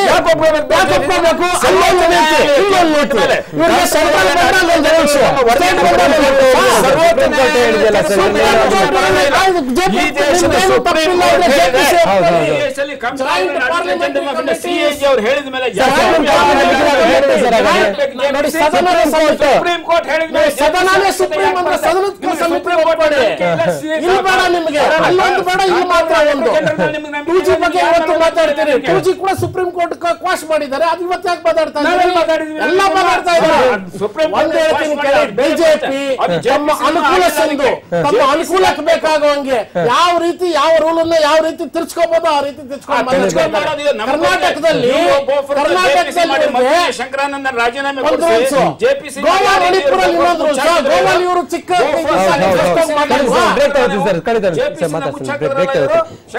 ಕೂಡ ಬಹಳಷ್ಟು ಚರ್ಚೆ ಮಾಡೋದಿದೆ. ಸದ್ಯಕ್ಕೆ ಚುನಾವಣಾ ಕಾವು ರಂಗೇರ್ತಿರೋ ಹಾಗೆ ರಾಜಕೀಯ ಪರ್ವ ಕೂಡ ಜೋರಾಗ್ತಾ ಇದೆ. ಸಿದ್ದರಾಜ್ ಅವರೇ, ನೀವು ಹೇಳಬಹುದು ಇವತ್ತು ಡ್ಯಾನಿಶ್ ಅಲಿ ಅವ್ರು ಬಿಟ್ಟು ಹೋಗಿ JDSಗೆ ಏನು ಕೂಡ ಆಗಿಲ್ಲ, ಏನಾಗೋದು ಇಲ್ಲ ಅಂತ ಹೇಳಿ. ಆದ್ರೆ ರಾಷ್ಟ್ರ ಮಟ್ಟದಲ್ಲೇ ಡ್ಯಾನಿಶ್ ಅಲಿ ಅವರು ಎಷ್ಟರ ಮಟ್ಟಿಗೆ JDSನ ಒಂದು ದನಿಯಾಗಿ ಮಾತಾಡ್ತಾ ಇದ್ರು ಅನ್ನೋದನ್ನ ದೇಶ ಕಂಡಿದೆ. ಇಂಥವ್ರು ಬಿಟ್ಟು ಹೋಗಿದ್ದು ನಿಮಗೆ ನಷ್ಟ ಆಗಿಲ್ಲ ಅಂತ ಹೇಳೋದು ನೀವೇ ಹೇಳ್ಬೇಕು ಹೊರತು ಜನ ನೋಡ್ತಿದ್ದಾರೆ. ನಾನು ಒಂದು ಮಾತನಲ್ಲಿ ಸ್ಪಷ್ಟವಾಗಿ ಹೇಳಕ್ ಇಷ್ಟಪಡ್ತೀನಿ. ಯಾಕೆ ಅಂತಂದ್ರೆ ಡ್ಯಾನಿಶ್ ಅಲಿ ಅವರು ಲೈಮ್ ಲೈಟ್ ಬರ್ಬೇಕು ಅಂತಂದ್ರೆ ಒಂದು JDS, ಮೊದಲನೇದಾಗಿ HD ದೇವೇಗೌಡ ಅವರ ಆಶೀರ್ವಾದ. ಅವ್ರೇನಾದ್ರೂ ಅವ್ರನ್ನ ನ್ಯಾಷನಲ್ ಜನರಲ್ ಸೆಕ್ರೆಟರಿ ಮಾಡದೇ ಇದ್ರೆ ಅವರು ಲೈಮ್ ಲೈಟ್ಗೂ ಬರ್ತಿರ್ಲಿಲ್ಲ, ನಿಮಗೂ ಗೊತ್ತಾಗ್ತಿರ್ಲಿಲ್ಲ, ಯಾರಿಗೂ ಗೊತ್ತಾಗ್ತಿರ್ಲಿಲ್ಲ. ಆಗಿದ್ದಾಗ ನೀವು ಆವಾಗ್ಲೇ ಹೇಳಿದ್ರಿ, ಇಂಥ ಚುನಾವಣಾ ಸಮಯದಲ್ಲಿ ಈ ಪರ್ಸನಲ್ ಅಜೆಂಡಾ ಇರ್ತದೆ ಅಂತೆಲ್ಲ ಏನೋ ಇರ್ಬೋದು. ಬಟ್ ಅವ್ರಿಗೆ ಲೈಮ್ ಲೈಟ್ ಬರಕ್ಕೆ ಒಂದು ದೇವೇಗೌಡಜಿ ಅವರ ಆಶೀರ್ವಾದ, ಒಂದು JDS ಅಂತ ಎರಡು ಲೇಬಲ್ ಇಲ್ಲದೆ ಇದ್ದಿದ್ರೆ ಅವರು ನಿಮ್ಗೆ ಡ್ಯಾನಿಶ್ ಅಲಿ ಅಂತ ನಿಮ್ಗೆ ಗೊತ್ತಾಗ್ತಿತ್ತು. ಹಾಗಾಗಿ ಈಗ ನಾನು ಕೂಡ ಸುಮಾರು 18-19 ವರ್ಷದಿಂದ ಪಕ್ಷದಲ್ಲಿದ್ದೀನಿ. ನಾನು ಕೂಡ ಪ್ರೊಫೆಸರ್ ಆಗಿ ರಿಸೈನ್ ಮಾಡಿ ಪಾರ್ಟಿಲ್ ಕೆಲಸ ಮಾಡ್ತಾ ಇರೋನು. ನಮ್ಗೇನೋ ಒಂದು ಹೇಳ್ಬಿಟ್ರು ಅಂತ ಬಿಟ್ಟು ಹೋಗ್ಬಿಡ್ಬೋದಲ್ಲ. ಒಂದು ಸಾತ್ವಿಕತೆ ಇರಬೇಕು. ನಾವೇನಾದ್ರೂ ಸಮಾಜ ಸೇವೆ ಮಾಡಕ್ ಬಂದಿದೀವಿ ಅಂತ ಅಂದಾಗ ನಾನೇನಾದ್ರೂ ಒಂದು ಕಳ್ಕೊಳ್ಳೋದಕ್ಕೆ ರೆಡಿ ಇರ್ಬೇಕು, ಅಥವಾ ಪಡ್ಕೊಳ್ಳೋದಿಕ್ಕಾದ್ರೂ ಒಂದಿನ ಲೇಟ್ ಆಗ್ಬೋದು. ಹಾಗಾಗಿ ಇರ್ಬೇಕೆ ಹೊರತು ಡ್ಯಾನಿಶ್ ಅಲಿ ಅವರಿಂದ ನಮ್ಮ ರಾಜ್ಯದಲ್ಲಿ JDSಗೆ ಏನು ನಷ್ಟ ಇಲ್ಲ. ಹಾಗಾಗಿ ಅವರು ಏನಕ್ಕೆ ಬಿಟ್ಟಿದೀವಿ ಯಾಕೆ ಅಂತ ಅವರೇ ಒಂದು ನೋಟ್ ಕೊಡ್ಬೇಕೆ ಹೊರತು ನಾವೇನು ಆಗಲ್ಲ. ಆಮೇಲೆ ಡ್ಯಾನಿಶ್ ಅಲಿ ಅವ್ರನ್ನ ಕರ್ನಾಟಕ ರಾಜ್ಯದಲ್ಲಿ ಸಮನ್ವಯ ಸಮಿತಿ ಸಂಚಾಲಕರು ಮಾಡಿದೀವಿ ಅಂತಂದ್ರೆ ನಿಮ್ಗೆ ಗೊತ್ತಾಗ್ಬೇಕು. ಏನು ಇವಾಗ ಸಮನ್ವಯ ಸಮಿತಿ ಅಧ್ಯಕ್ಷರು ಸನ್ಮಾನ್ಯ ಸಿದ್ದರಾಮಯ್ಯ ಅವರಿದ್ದಾರೆ, ಸೇಮ್ ಪ್ರೋಟೋಕಾಲ್ ನಾವು ನಮ್ಮ ಪಕ್ಷದಿಂದ ಕೂಡ ಅವ್ರಿಗೆ ಕೊಟ್ಟಿದ್ವಿ.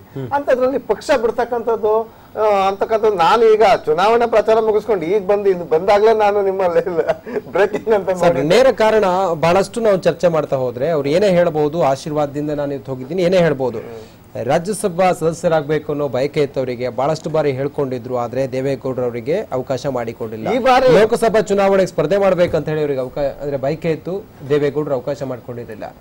ಈ ಕಾರಣದಿಂದ ಪಕ್ಷ ಬಿಟ್ಟಿದ್ದಾರೆ ಅನ್ನೋದು.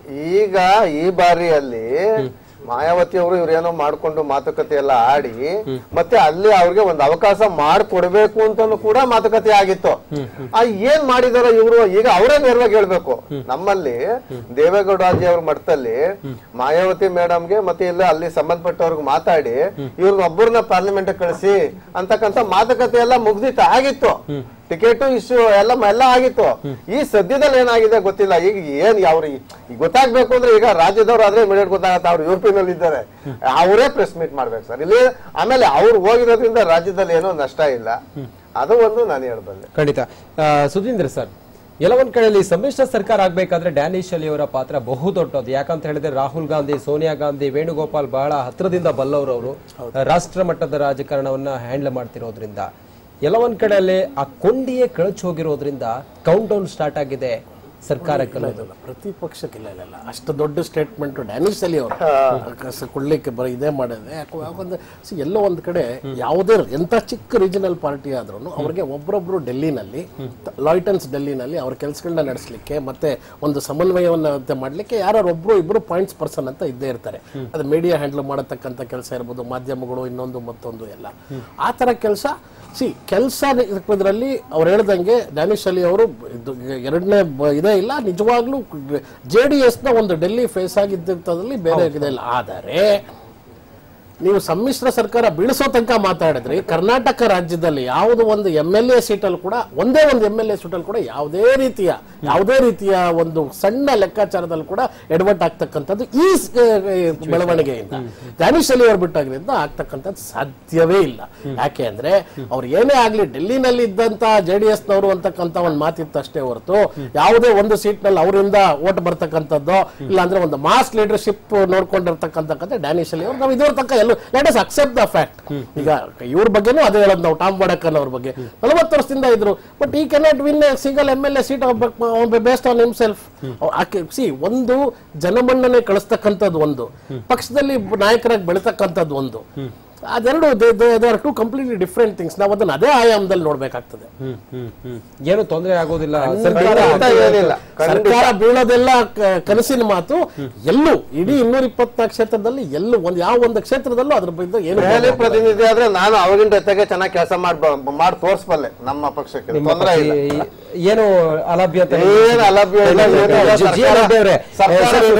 JDS ವಿಚಾರಕ್ಕೆ ನೋಡೋದಾದ್ರೆ ಡ್ಯಾನಿಶ್ ಅಲಿ ಅವರು ಎಷ್ಟು ಪ್ರಮುಖರಾಗಿದ್ರು ನೀವು ನೋಡಿದ ಹಾಗೆ, ಯಾವ ರೀತಿಯಾಗಿ ಅವರು ರಾಜಕಾರಣ ನೀವು ಕೂಡ ನೋಡಿದ್ದೀರಿ. ಎಲ್ಲಾದ್ರೂ ಇದು ತೊಂದರೆ ಆಗಬಹುದಾ ಏನ್ ಕತೆ ಅನ್ನೋದು? ಇವರೆಲ್ಲ ಹೇಳಿದ ಹಾಗೆ ಕರ್ನಾಟಕದ ಮಟ್ಟಿಗೆ ಅಂದ್ರೆ ಇಲ್ಲಿ ಚುನಾವಣೆ ಮಟ್ಟಿಗೆ ಸಂಬಂಧ ಹೇಳಿದರೆ ಡ್ಯಾನಿಶ್ ಅವರ ಪಾತ್ರ ಅಥವಾ ಅವರ ಪ್ರಭಾವ ಬಹುಶಃ ಏನು ಇರಲಾರ್ದು. ಆದ್ರೆ ಅವರು he was the eyes and years of the JDS ಇನ್ ಡೆಲ್ಲಿ. ಎರಡು ಅವರೇ ಕಣ್ಣು ಕಿವಿ ಎರಡು. ಆದರೂ ಅವರೇದಾಗಿ ಈ ಸಮ್ಮಿಶ್ರ ಸರ್ಕಾರ ರಚನೆ ಆಗುವಾಗ ಅವರ ಪಾತ್ರ ಸಾಕಷ್ಟು ದೊಡ್ಡದಿತ್ತು. ಯಾಕಂದ್ರೆ ತೀರ್ಮಾನ ಬೆಂಗಳೂರಿನಲ್ಲಿ ಆಗಿಲ್ಲ, ಕಾಂಗ್ರೆಸ್ನಲ್ಲೂ ಆಗಿಲ್ಲ. ಕಾಂಗ್ರೆಸ್ ಅಂದ್ರೆ ಬೆಂಗಳೂರು ಕರ್ನಾಟಕ ಕಾಂಗ್ರೆಸ್ನಲ್ಲಿ, ಅದು ಡೆಲ್ಲಿನಲ್ಲಿ ಆಯ್ತು. ಅದಕ್ಕೆ ಬಹಳ ಮಟ್ಟಿಗೆ ಡ್ಯಾನಿಶ್ ಅಲಿ ಅವರು ಕೂಡ ಕಾರಣ. ಅವರು ನೇರವಾಗಿ JDS ಪರವಾಗಿ ಎಲ್ಲ ಮಾತುಕತೆಗಳನ್ನ ಮಾಡಿ ಮತ್ತು ಕಾಂಗ್ರೆಸ್ ಒಪ್ಪಿಸಿದ್ದವರು. ಕಾಂಗ್ರೆಸ್ ಇಲ್ಲ ಅಂದ್ರೆ ಯಾವತ್ತು 78 ಸದಸ್ಯನ ಇಟ್ಕೊಂಡು 37 ಸದಸ್ಯರಿಗೆ ಮಂಡಿಯೂರಂತಹ ಪರಿಸ್ಥಿತಿ ಇರಲಿಲ್ಲ ಅವರಿಗೆ. ಆದ್ರೆ ದೇಶದನ್ನ ಇಟ್ಕೊಂಡವರು ಕೋಮವಾದಿಗಳನ್ನ ನಾವು BJಪಿಯನ್ನು ದೂರ ಇಡಬೇಕು ಅನ್ನೋಂಥದ್ದನ್ನ ರಾಹುಲ್ ಗಾಂಧಿ ಅವರಿಗೋ ಸೋನಿಯಾ ಗಾಂಧಿ ಅವರಿಗೋ ಅಥವಾ ಗುಲಾಂ ನಬಿ ಆಜಾದ್ ಅವರಿಗೋ ಒಪ್ಪಿಸಿ ಅವರು ಒಂದು ದೊಡ್ಡ ಪಾತ್ರವನ್ನು ಅಲ್ಲಿ ವಹಿಸಿದ್ರು. ಅದರಿಂದಾಗಿ ಕರ್ನಾಟಕದಲ್ಲಿ ಈ ಕಾಂಗ್ರೆಸ್ ಮತ್ತು JDS ಮೈತ್ರಿ ಸರ್ಕಾರ ಸಾಧ್ಯ ಆಯಿತು. ಅದರಲ್ಲಿ ಡ್ಯಾನಿಶ್ ಅಲಿ ಅವರ ಪಾತ್ರವನ್ನು ಅಲ್ಲಗಳೆಯೋದಕ್ಕೆ ಸಾಧ್ಯವೇ ಇಲ್ಲ. ಇವತ್ತು ಡ್ಯಾನಿಶ್ ಅಲಿ ಅವರು ತಾವಾಗೆ ಹೋದ್ರ ಅಥವಾ ದೇವೇಗೌಡ ಬಿಜೆಪಿ ಸ್ಟ್ಯಾಂಡ್ ಏನು ಸರ್? ಡ್ಯಾನಿಶ್ ಅಲಿ ಅವರು ನಿಮ್ಗೇನು ಕೂಡ ಇಲ್ಲ, ಆದ್ರೂ ಕೂಡ ನಿಮ್ಮ ಸ್ಟ್ಯಾಂಡ್ ಏನು, ಯಾಕೆ ಬಿಟ್ಟು ಹೋಗಿರ್ಬೋದು? ಈಗ ಬಹಿರಂಗವಾಗಿ ಆಂತರಿಕವಾಗಿ ಏನ್ ನಡೆಯುತ್ತೆ ಬಹಿರಂಗವಾಗಿ ಹೇಳೋದಾದ್ರೆ ಅವರು JDS ಪಕ್ಷದ ನಾಯಕರ ಜೊತೆ ಮುನಿಸಿಕೊಂಡಿದ್ದಾರೆ. ಅವರಿಗೆ ಅಗತ್ಯವಾದಂತಹ ಅಥವಾ ಅವರು ಏನು ಅವರ ಬಯಕೆ ಇತ್ತು, ಆಸೆ ಇತ್ತು, ಅದನ್ನ ಈಡೇರಿಸಕ್ಕೆ ಇವರಿಗೆ ಸಾಧ್ಯ ಆಗಿಲ್ಲ. ಅವರು ಪಕ್ಷವನ್ನ ಬಿಟ್ಟಿದ್ದಾರೆ. ಬಿಟ್ಟ ಮೇಲೆ ಅವರು ಡೆಲ್ಲಿಯಲ್ಲಿ ಪರವಾಗಿ ಬಹುಶಃ ವಕೀಲಿ ಮಾಡಲಾರರು ಇನ್ನು ಮುಂದೆ. ಬಹುಶಃ ಈ ಸರ್ಕಾರ ಮುಂದೆ ಹೋದ್ರೂ ಹೋಗ್ಲಿ ಅನ್ನೋದಕ್ಕೆ ಅವರು ಡೆಲ್ಲಿಯಲ್ಲಿ ತಮ್ಮ ಪ್ರಯತ್ನಗಳನ್ನ ಮಾಡಿದ್ರು, ಅದು ಆಶ್ಚರ್ಯ ಇಲ್ಲ. ಬಹುಶಃ JDS ಗೆ ಏನಾದ್ರು ಮುಂದೆ ಭವಿಷ್ಯ ಇಲ್ಲ ಅನ್ನೋದನ್ನ ಮನಗಂಡ್ರ ಯಾವ ರೀತಿಯಾಗಿ ಸರ್? ಅಲ್ಲ, JDS ನಲ್ಲಿ ನೋಡಿ, ಅಲ್ಲಿ ಯಾರಿಗೇ ಆಗ್ಲಿ ಅಲ್ಲಿ ಅವರ ಒಂದು ಕುಟುಂಬವೇ ಮುಖ್ಯ. ಮೊದಲು ಅವರಿಗೇನೆ ಮಾಡ್ಕೊಳ್ಳೋದು. ಈಗ ಅಲ್ಲಿ ನಾವು ಆ ಫರೂಕ್ ಅವ್ರನ್ನ ಎಷ್ಟೋ ದಿವಸಗಳ ನಂತರ ಪಾಪ ಅವ್ರನ್ನ ತಂದು ಒಂದು MLC ಮಾಡಿದ್ರು. ಕೊನೆ ಇವತ್ತಿನವರೆಗೂ ಅವ್ರಿಗೆ ಮಂತ್ರಿ ಮಾಡಕ್ಕೆ ಆಗ್ಲಿಲ್ಲ ಅವರಿಗೆ. ಅದ್ರ ಜೊತೆ ಒಂದೇ ನಿಮಿಷ ಹಾಗೇನೆ ಡ್ಯಾನಿಶ್ ಅಲಿ ಅವ್ರಿಗೆ ಕೂಡ ಅವ್ರಿಗೆ ಏನು ಮಾಡ್ಬೋದಾಗಿತ್ತು. ರಾಜ್ಯಸಭಾ ಕಳಿಸಬಹುದಾಗಿತ್ತು ಅಥವಾ ಲೋಕಸಭಾ ಅಥವಾ ಇನ್ನೇನಾದ್ರೂ ಅವ್ರಿಗೆ ಅವಕಾಶ ಕೊಡ್ಬೋದಾಗಿತ್ತು. ಅಥವಾ ಕರ್ನಾಟಕದ ಡೆಲ್ಲಿ ಪ್ರತಿನಿಧಿ ಅಂತನಾದ್ರೂ ಮಾಡ್ಬೋದಾಗಿತ್ತು. ಯಾರನ್ನ ಬೇರೆ ಮಾಡಿದಾಗೆ ಕ್ಯಾಬಿನೆಟ್ ರಂಗ್ ಕೊಟ್ಟು ಮಾಡ್ಬೋದಾಗಿತ್ತು. ಅದನ್ನ ಏನೋ ಮಾಡದೆ ಡ್ಯಾನಿಶ್ ಅಲಿ ಅವ್ರನ್ನ ಅವರು ಬಳಸ್ಕೊಂಡಿದ್ದಾರೆ.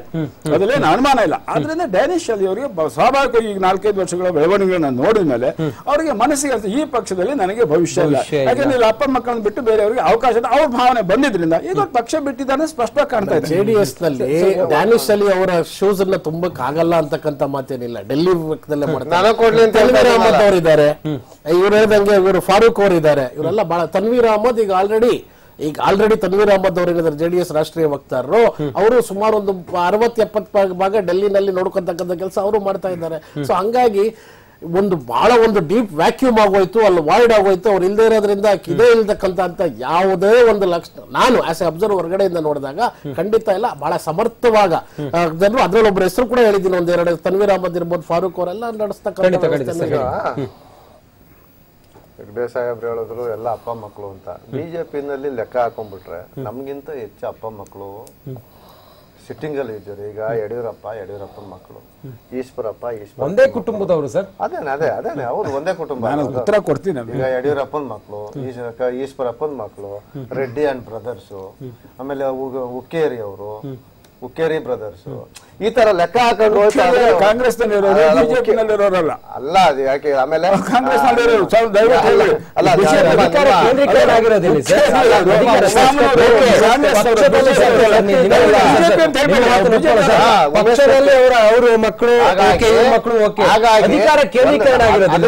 ಕಂಪ್ಲೀಟ್ ಮಾಡ್ಬಿಡ್ತೀನಿ ಪ್ಲೀಸ್. ದೇವೇಗೌಡಾಜಿ ಅವ್ರ ಮನೆಯಿಂದ ಯಾರು ಹಿಂಬಾಗ್ಲಿಂದ ಬಂದಿಲ್ಲ, ಎಲ್ಲ ಯುದ್ಧ ಮಾಡ್ಕೊಂಡೇ ಬಂದಿರೋದು. ಕುಮಾರಣ್ಣರು MLA ಆಗಿದ್ದಾರೆ.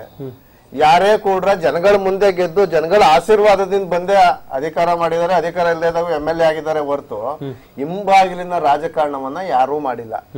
ಹಾಗಾಗಿ ಅಪ್ಪ ಮಕ್ಕಳು ಅಂತಕ್ಕಂಥದ್ದು ಬಿಡ್ಬೇಕು. ಈಗ ಹಂಗಾರೆ ನಾವು ಅಪ್ಪ ಮಕ್ಕಳ ನಾವು ಹೇಳ್ತೀವಿ ನಮ್ಮ ಪಕ್ಷದಲ್ಲಿ ಇರ್ತಕ್ಕಂಥವ್ರೆಲ್ಲ ಒಂದ್ ಕುಟುಂಬ, ನಾವು ಅಣ್ಣ ತಮ್ಮದಿದ್ದಾಗೆ ಅಂತ. ಹಾಗಿದ್ರೆ ಈಗ ನನ್ನ ಜಿಲ್ಲೆ ತಗೊಳ್ಳಿ, ಮಂಡ್ಯ ಜಿಲ್ಲೆ ತಗೊಳ್ಳಿ. ಮಂಡ್ಯ ಜಿಲ್ಲೆನಲ್ಲಿ ಪುಟ್ಟರಾಜಣ್ಣವ್ರು ಇರ್ಬೋದು, ತಮ್ಮಣ್ಣವ್ರು ಇರ್ಬೋದು, ಮತ್ತೆ ನಮ್ಮ ನಾಗಮಂಗಲ ಸುರೇಶ್ ಗೌಡ ಇರ್ಬೋದು, ನಾರಾಯಣಗೌಡ ಇರ್ಬೋದು, ಏನು ಫ್ಯಾಮಿಲಿನಾ. ಹಾಗಾಗಿ ಎಲ್ಲೋ ಒಂದ್ ಕಡೆ ಇರುತ್ತೆ, ಅವರು ಏನು ಇರಲ್ಲ. ಅವೆಲ್ಲ ಬರೀ ಕುಟುಂಬನೇ ಇದ್ಬಿಟ್ಟಿದ್ರೆ ಈ 37-38 ಸೀಟ್ ಹೆಂಗ್ ಬರ್ತಿದ್ವು? ಹಾಗಾಗಿ ಅದೆಲ್ಲ ಸುಮ್ನೆ ಸುಳ್ಳು. ಏನೋ ಒಂದ್ ಚುನಾವಣಾ ಸಮಯದಲ್ಲಿ ಗಾಸಿಪ್ ಪಪ್ಸಿ ಡ್ಯಾಮೇಜ್ ಮಾಡ್ಬೇಕು ಅಂತಕ್ಕಂಥದ್ದು ಉದ್ದೇಶ ಹೊರತು ಎಲ್ಲಾ ಪಕ್ಷದಲ್ಲಿ ಇರ್ತದೆ. ಯಾರು ಕೂಡ ಈ ವಂಶ ರಾಜಕಾರಣದ ಬಗ್ಗೆ ಮಾತಾಡಕ್ಕೆ ನೈತಿಕತೆ ಇಲ್ಲ ಸರ್. ನಿಮ್ಮನ್ನು ಕೂಡ ಮಾತಾಡ್ತೀನಿ ಖಂಡಿತವಾಗಲು. ಹೌದು, ಬಹಳಷ್ಟು ಚರ್ಚೆ ಮಾಡಬೇಕಾಗಿದೆ ಇವತ್ತು.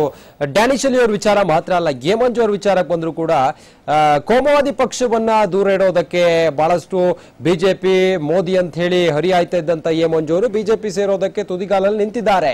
ಅವರಾಗಿರ್ಬೋದು, ಮತ್ತೆ ಬಿಜೆಪಿಯಿಂದ ಮುಖಂಡರು ಕೂಡ ಕಾಂಗ್ರೆಸ್ಗೆ ಹೋಗೋದಕ್ಕೂ ರೆಡಿ ಆಗಿದ್ದಾರೆ. ಮತ್ತೆ ಚರ್ಚೆನ ನಾವು ಮಾಡ್ತಾ ಇದ್ವಿ ಸದ್ಯದ ರಾಜ್ಯ ರಾಜಕಾರಣದ ಒಂದಿಷ್ಟು ಡೆವಲಪ್ಮೆಂಟ್ ಕುರಿತ ಹಾಗೆ. ಸುಧೀಂದ್ರ ಅವರೇ, ಹಾಸನದಲ್ಲಿ ನೇರವಾಗಿ ನೀವು ಎಷ್ಟೇ ಪ್ರಯತ್ನ ಮಾಡಿದ್ರು ಕೂಡ ಎ ಮಂಜು ಅವರನ್ನು ಉಳಿಸ್ಕೊಳ್ಳಿಕ್ ಆಗಿಲ್ಲ. ಡ್ಯಾಮೇಜ್ ಆಗಲ್ವಾ ಇದು ಚುನಾವಣೆಯಲ್ಲಿ?